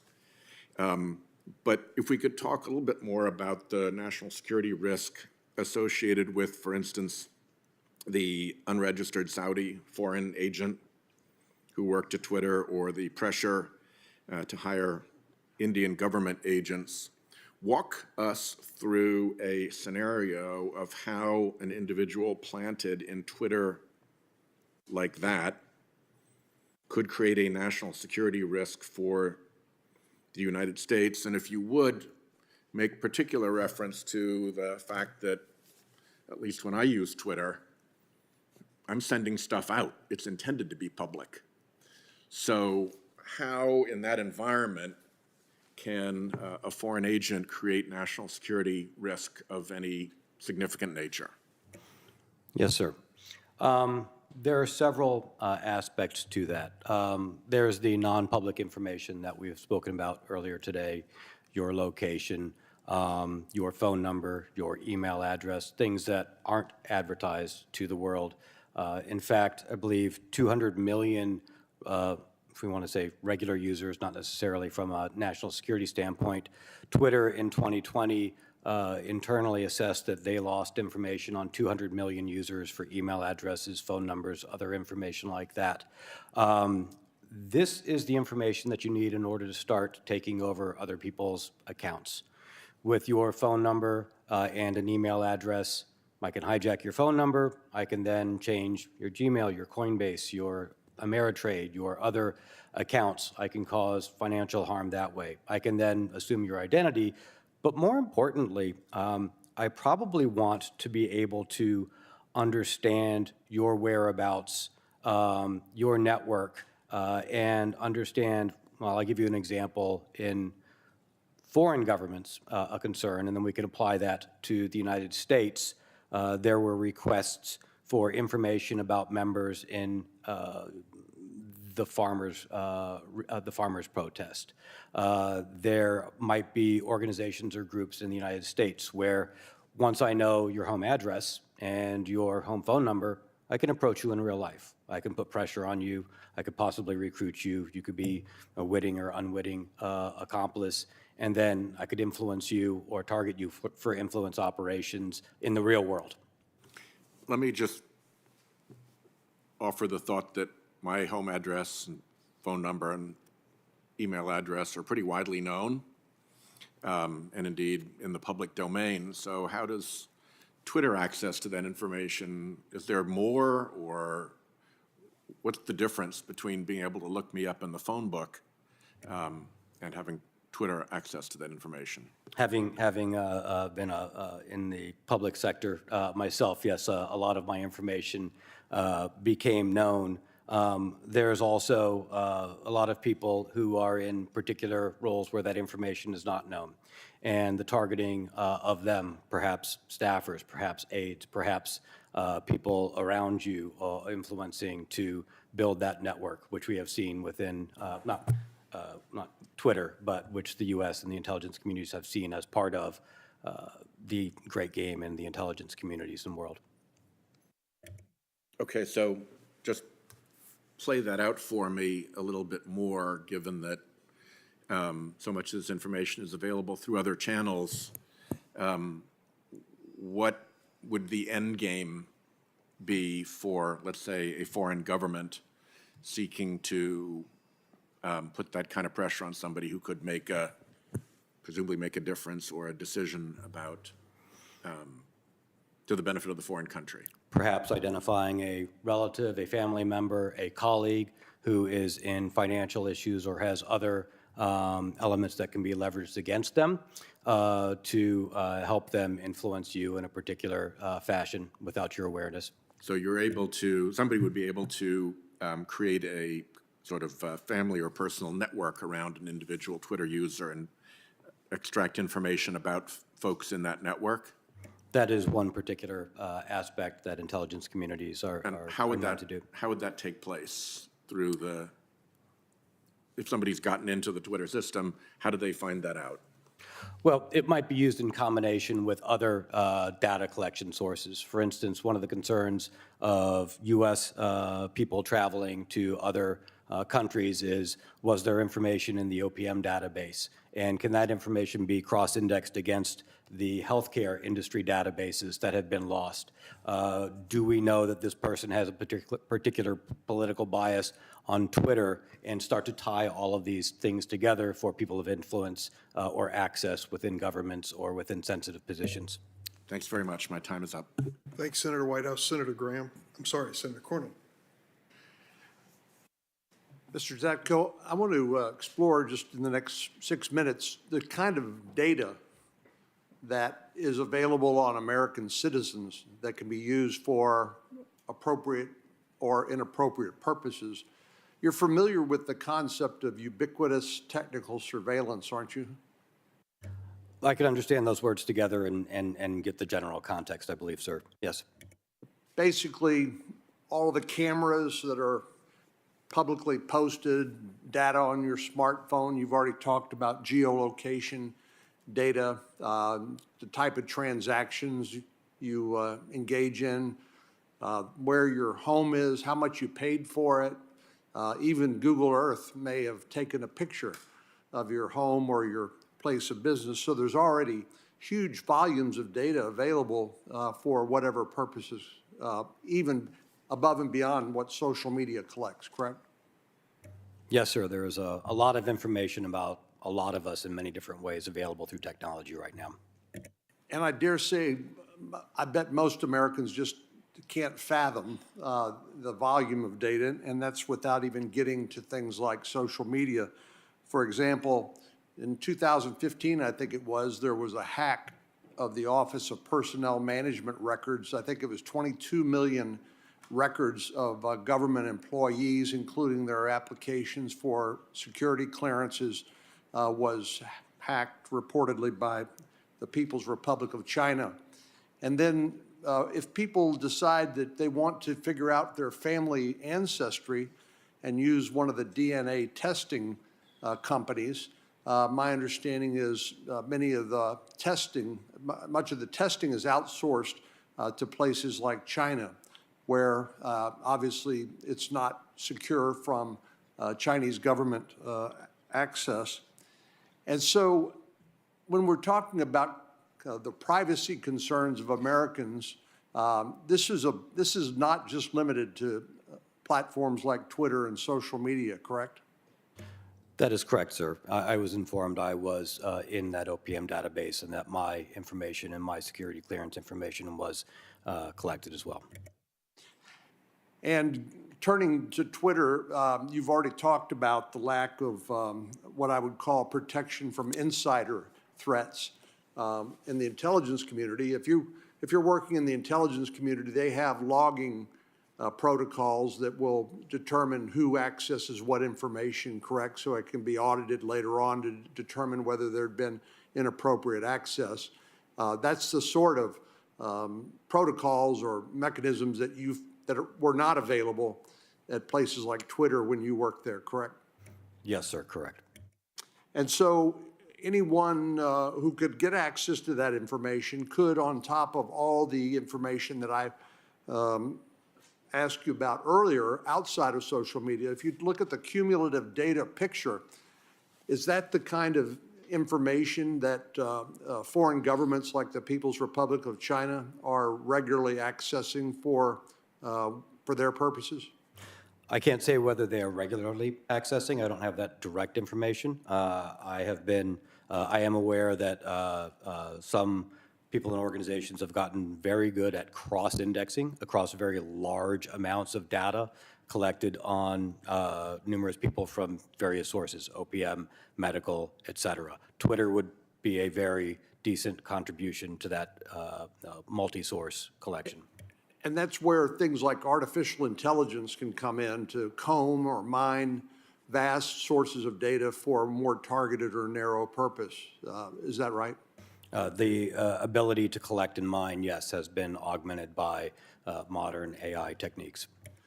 So there are what I would call defensive concerns about people's or individuals or government's access to your personal data, but there are also offensive concerns as well.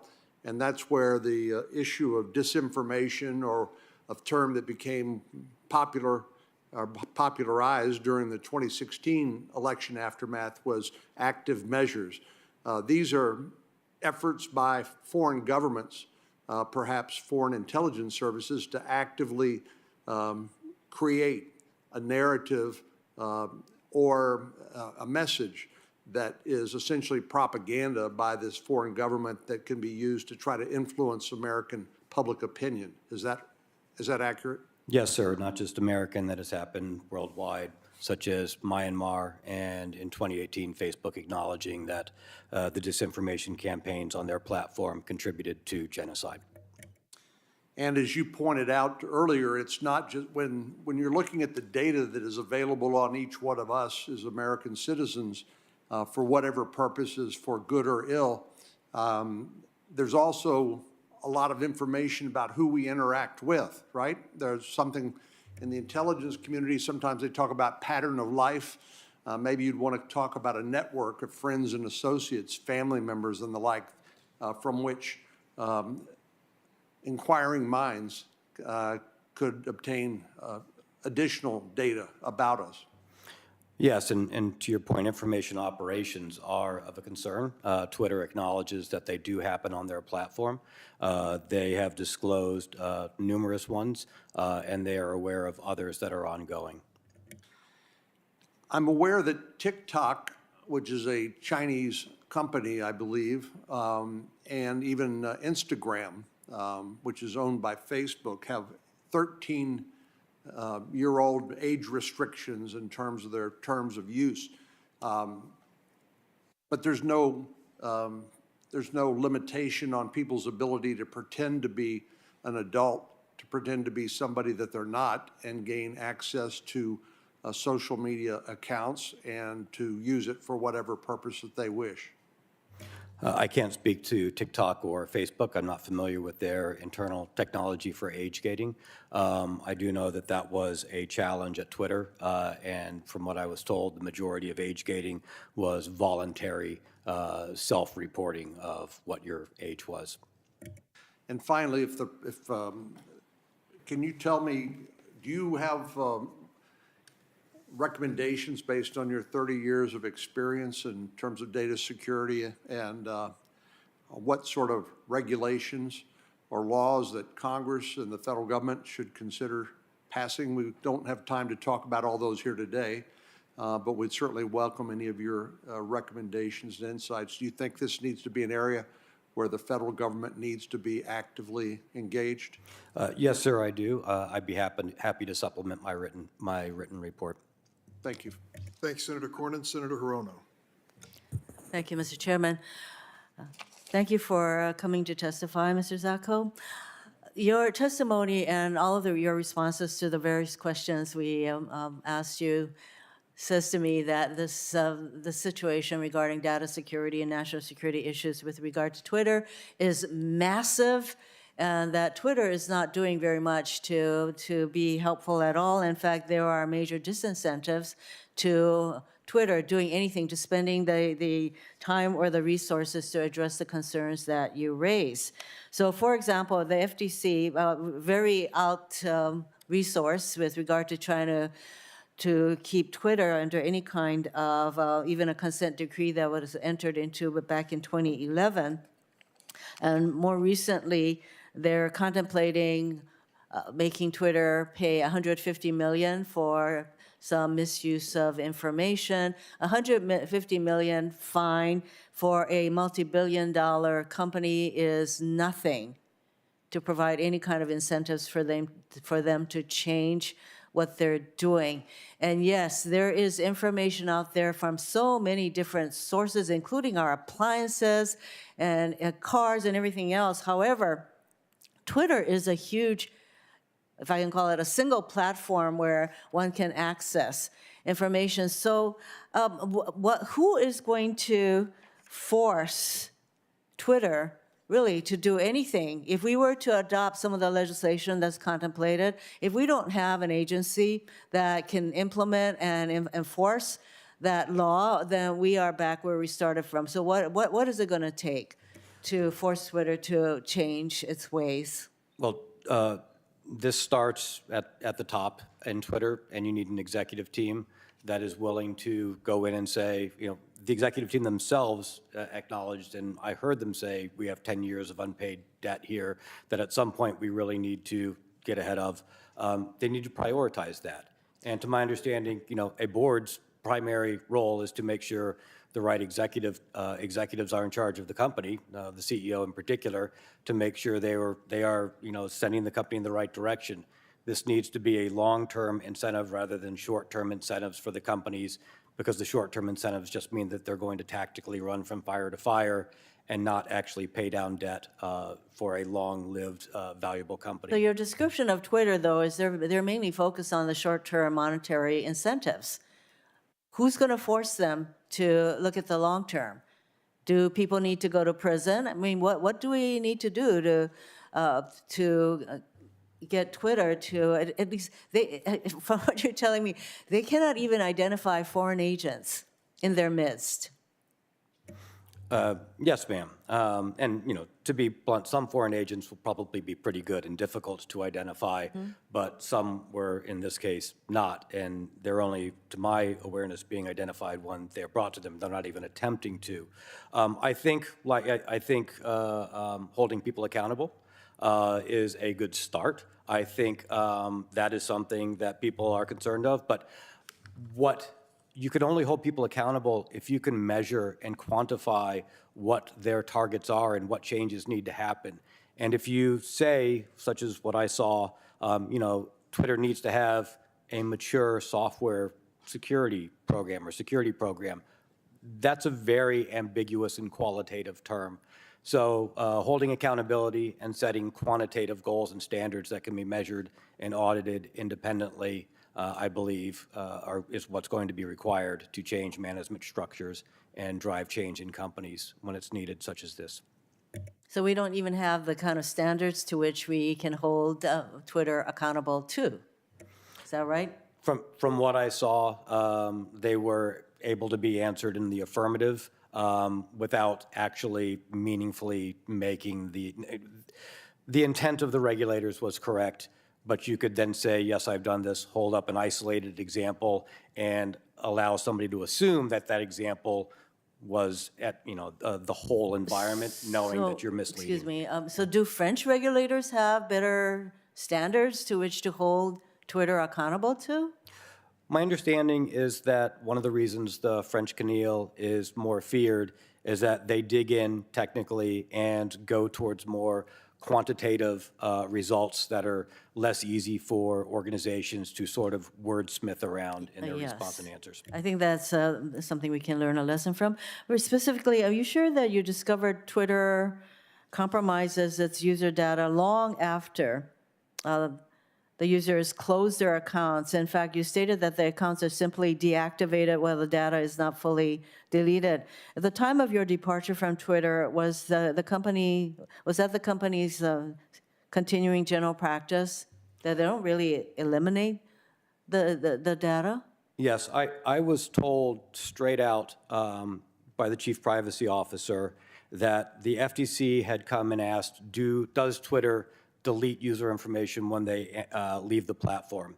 And the reason this person told me this is he said, I need you to know this because other regulators are asking us, and this ruse is not going to hold up. So instead of answering whether we delete user data we intentionally have replied, we deactivate users and try to sidestep the program because we know we do not delete user data and cannot comply with that if they demand us to. You would think that that would be something that they could do technically to be able to actually delete data, because for the users to deactivate your account means that there should be nothing there of your account information, et cetera. Isn't this something technically that they could do?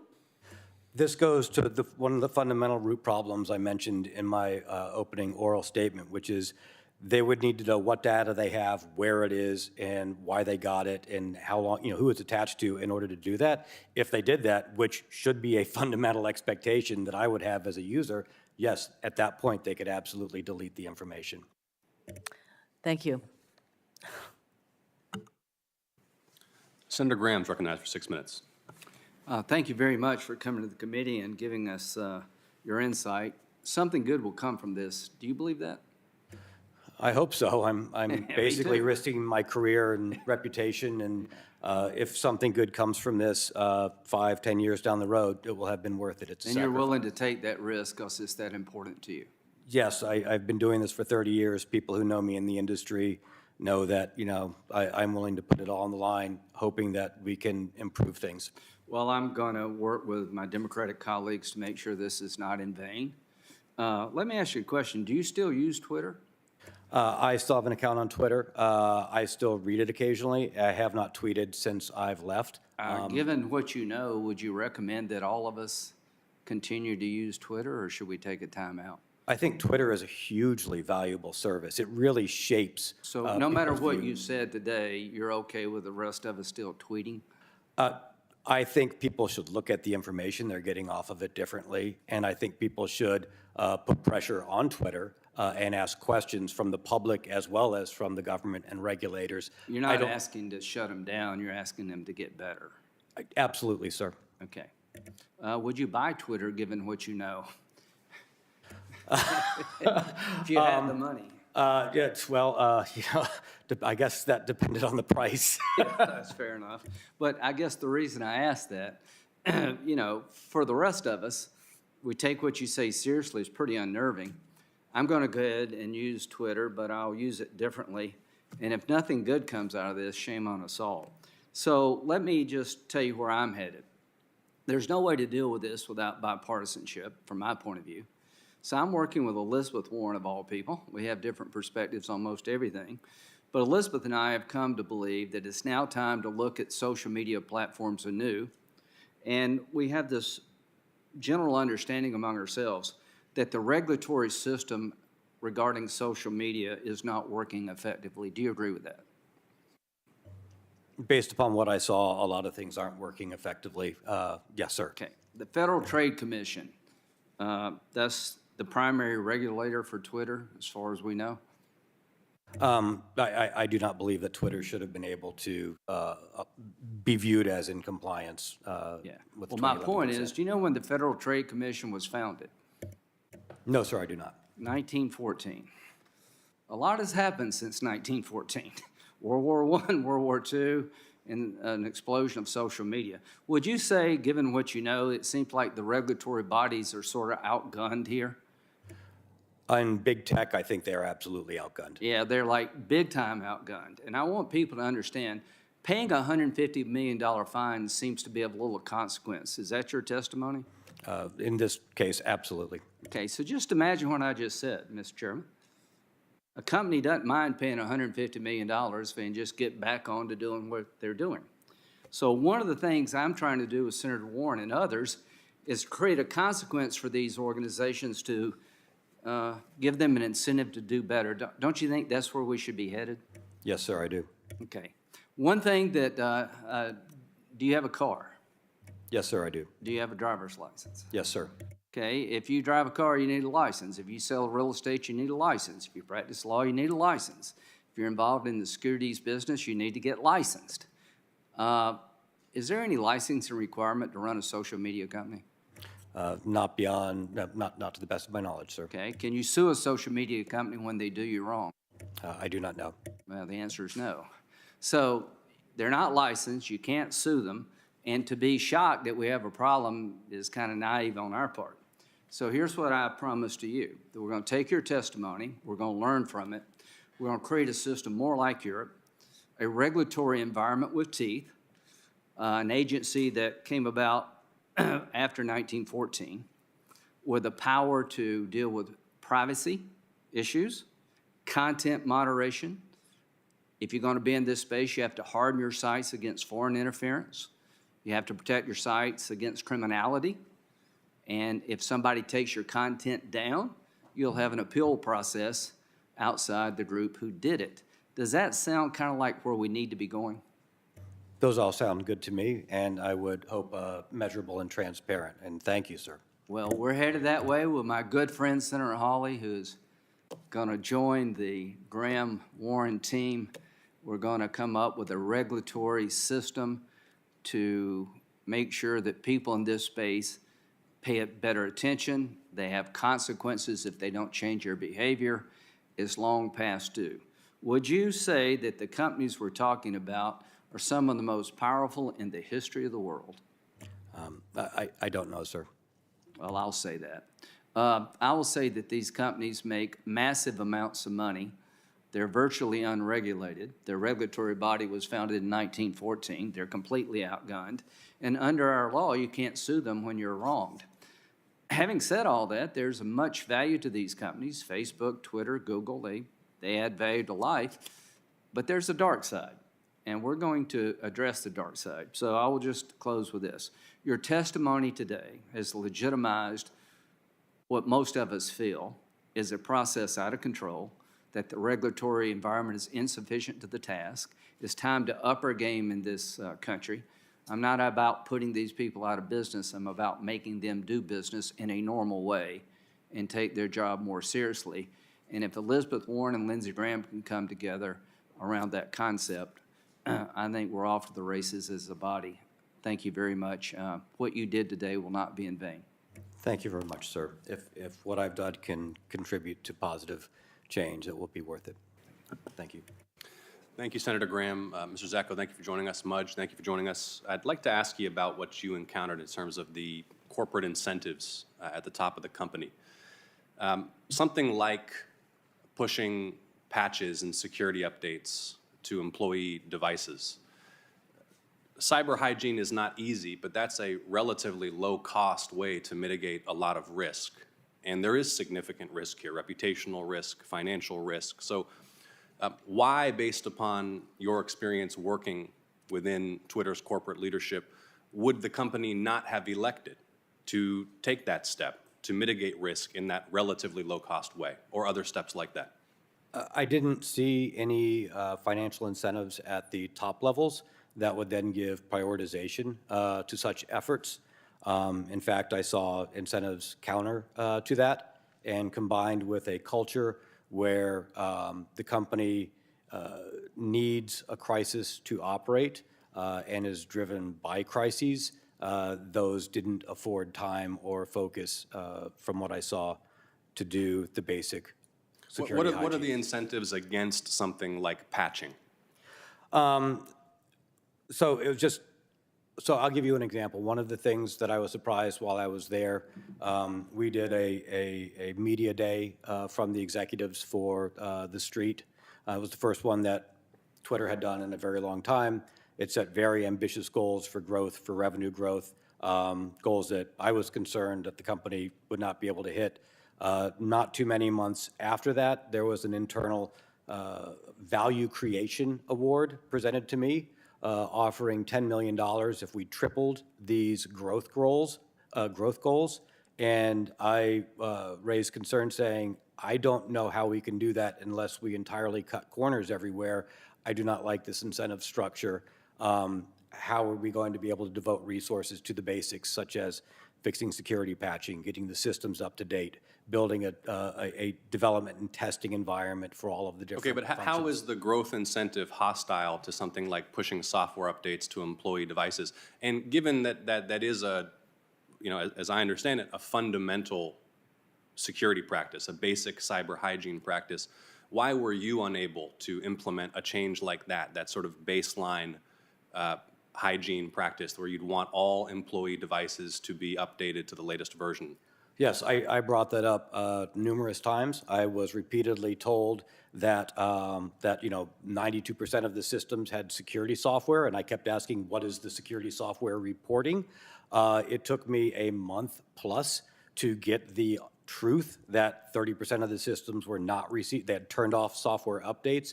There was a culture of not reporting bad results up, only reporting good results up, because that was the internal incentive structure.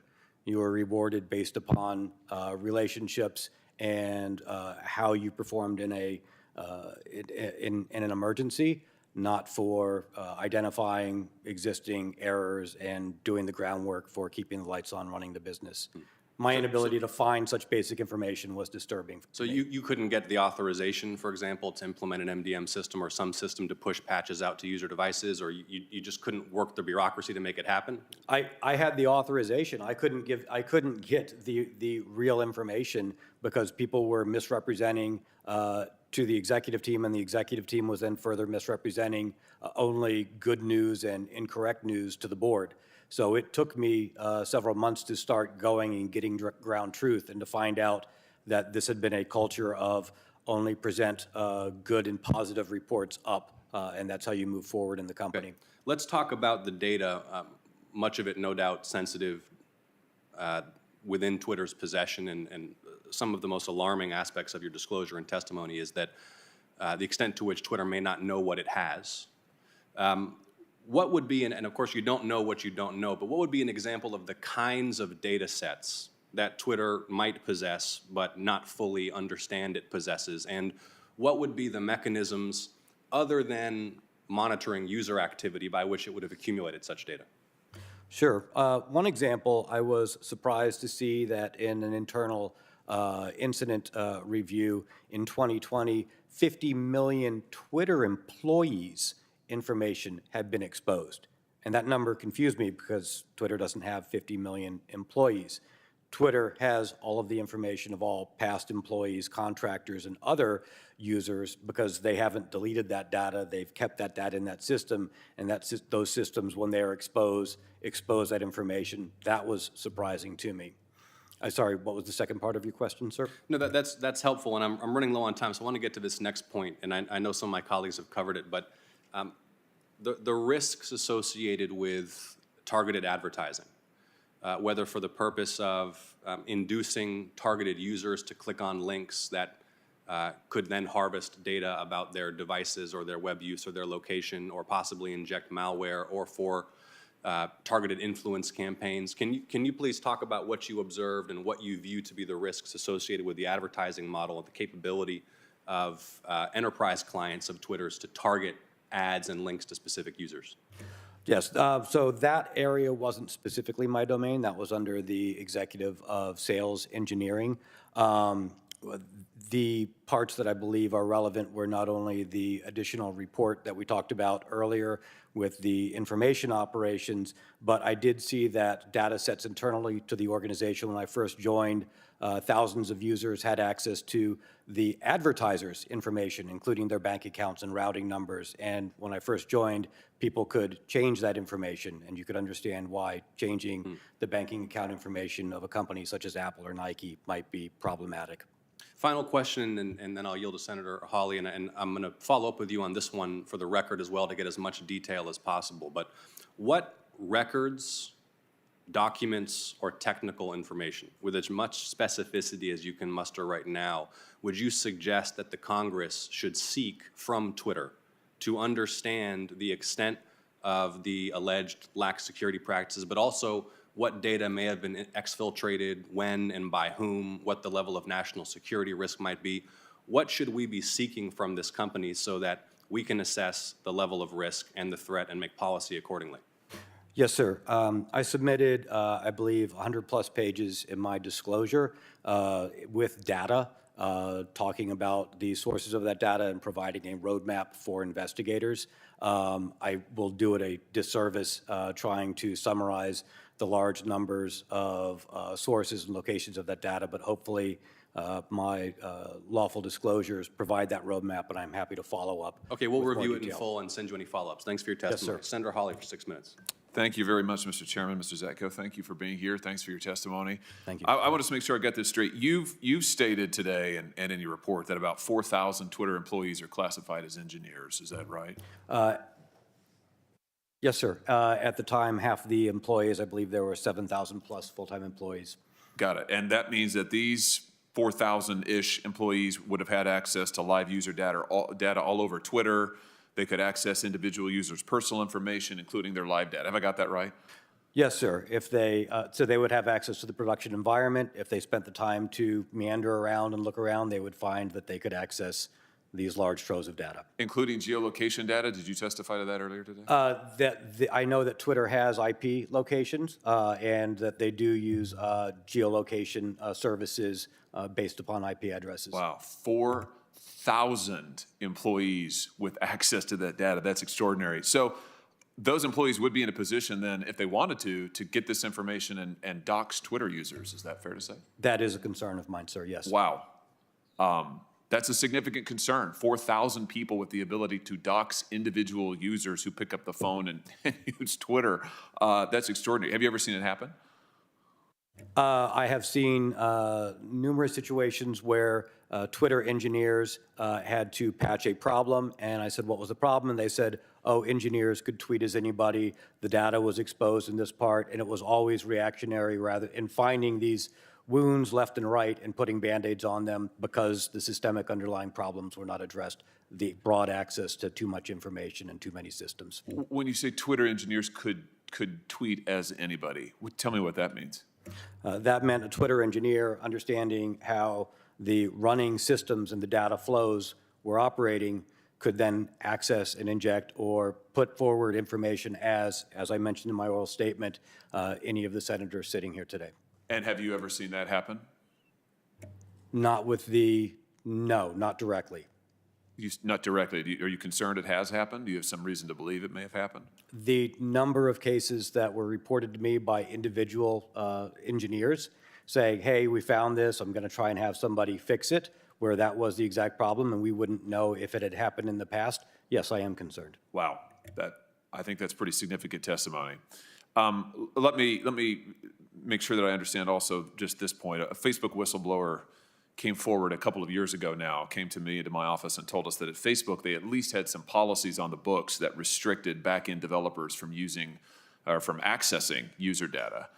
Now, whether or not those policies were ever followed, who really knows? But is it your testimony to me that Twitter had no similar policies in place that would have restricted these 4,000 engineers from accessing user data in this way? Not technical enforcement, technical policies that were enforced. I did see basic policies such as, hey, you're not supposed to access inappropriate systems, but I also saw policies saying that your work laptops should only run in the following setups, and I was aware that I don't believe any of the laptops were in compliance with those policies. None of the laptops? Based upon the policy that I read, I do not believe any of the laptops were in compliance with that security policy. Zero in compliance with their policy. That's extraordinary. Let me ask you about this. That same Facebook whistleblower told us a couple of years ago now that Twitter's content moderation staff routinely collaborated with content moderators at Facebook and Google. Is that true to your knowledge? Do you have any information about that? That would be in a team under counsel, and I wouldn't have firsthand knowledge of that. Are you aware of any Twitter policies that would have prohibited coordination on content moderation between Facebook, Google, and Twitter? Not to the best of my knowledge, I am not aware. Okay, so it's eminently possible, is what you're saying. Yes, sir. Let me ask you about this. Are you aware of any communications regarding content moderation with Twitter staff and the United States government in your time at the company? I'm familiar of the conversations that happen through Department of Homeland Security, the traffic light protocol, where there are messages sent out to organizations about threats that maybe the FBI or other organizations had insight into. So earlier this year, documents that we obtained from a different whistleblower at the Department of Homeland Security exposed that the disinformation board that the Department of Homeland Security set up, that first on the disinformation board's list of companies to meet with was Twitter. And they had an extensive memo which by the way is public information now. We've released it. You can go and look at it. But they had a memo prepared with notes for this meeting with Twitter, talking about cooperation in content moderation and frankly in monitoring Americans' speech. And now we know that thousands of Twitter employees have access to that. This was all in these documents. I guess my question to you is, and I know you weren't in those meetings, but why do you suppose that the Disinformation Board had Twitter first on the list of entities to come to talk about coordinating, monitoring American speech? I can't opine on that, but I can say that Twitter is a tremendously influential platform, and we do know that there are information operations being run on Twitter. Do you think it's maybe because Twitter has proved so pliant to government pressure, to censorship and monitor people? I'm thinking of, first of all, the Hunter Biden story. We now know that Twitter killed the Hunter Biden reporting. We know Mark Zuckerberg has said that the FBI pushed Facebook to do so. Facebook throttled it down. Twitter killed it completely, locked up accounts that were trying to report on what we now know was a true story. Or how about in your own report, you claimed that the Twitter CEO proposed caving to the Russian government's demands to censor content on Twitter and spy on its users, and you noted that this occurred even as you were directing employees to prepare for the Russian invasion of Ukraine.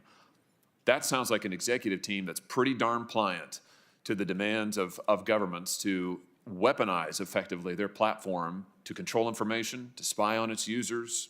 What's your view? I wasn't there when the Hunter Biden issue happened, and I don't have any information on that. I wasn't briefed into it or involved in any of the investigations. The CEO was the CTO at the time when he proposed to me that, hey, what do you think about, why don't we just let Russia perform their own moderation? They're a democracy, so why shouldn't we let them do it? I didn't know what to think at the time. Then, sir, I was a little flabbergasted. Well, I think I know what to think. Which is that Twitter has been all too eager to take private information from its users without telling them, to sell it and monetize it without their permission, to expose them to the worst kind of security threats, to censor them, to spy on them. I mean, you have painted a picture of a company that is not only out of control, but is truly in many ways a malign actor. And I thank you for being willing to be here and testify. Thank you, Mr. Chairman. Thank you, Senator Hawley. Thank you for appearing before the committee today. The hearing record will remain open for 1 week for submission of materials for the record. And with that, this hearing is adjourned.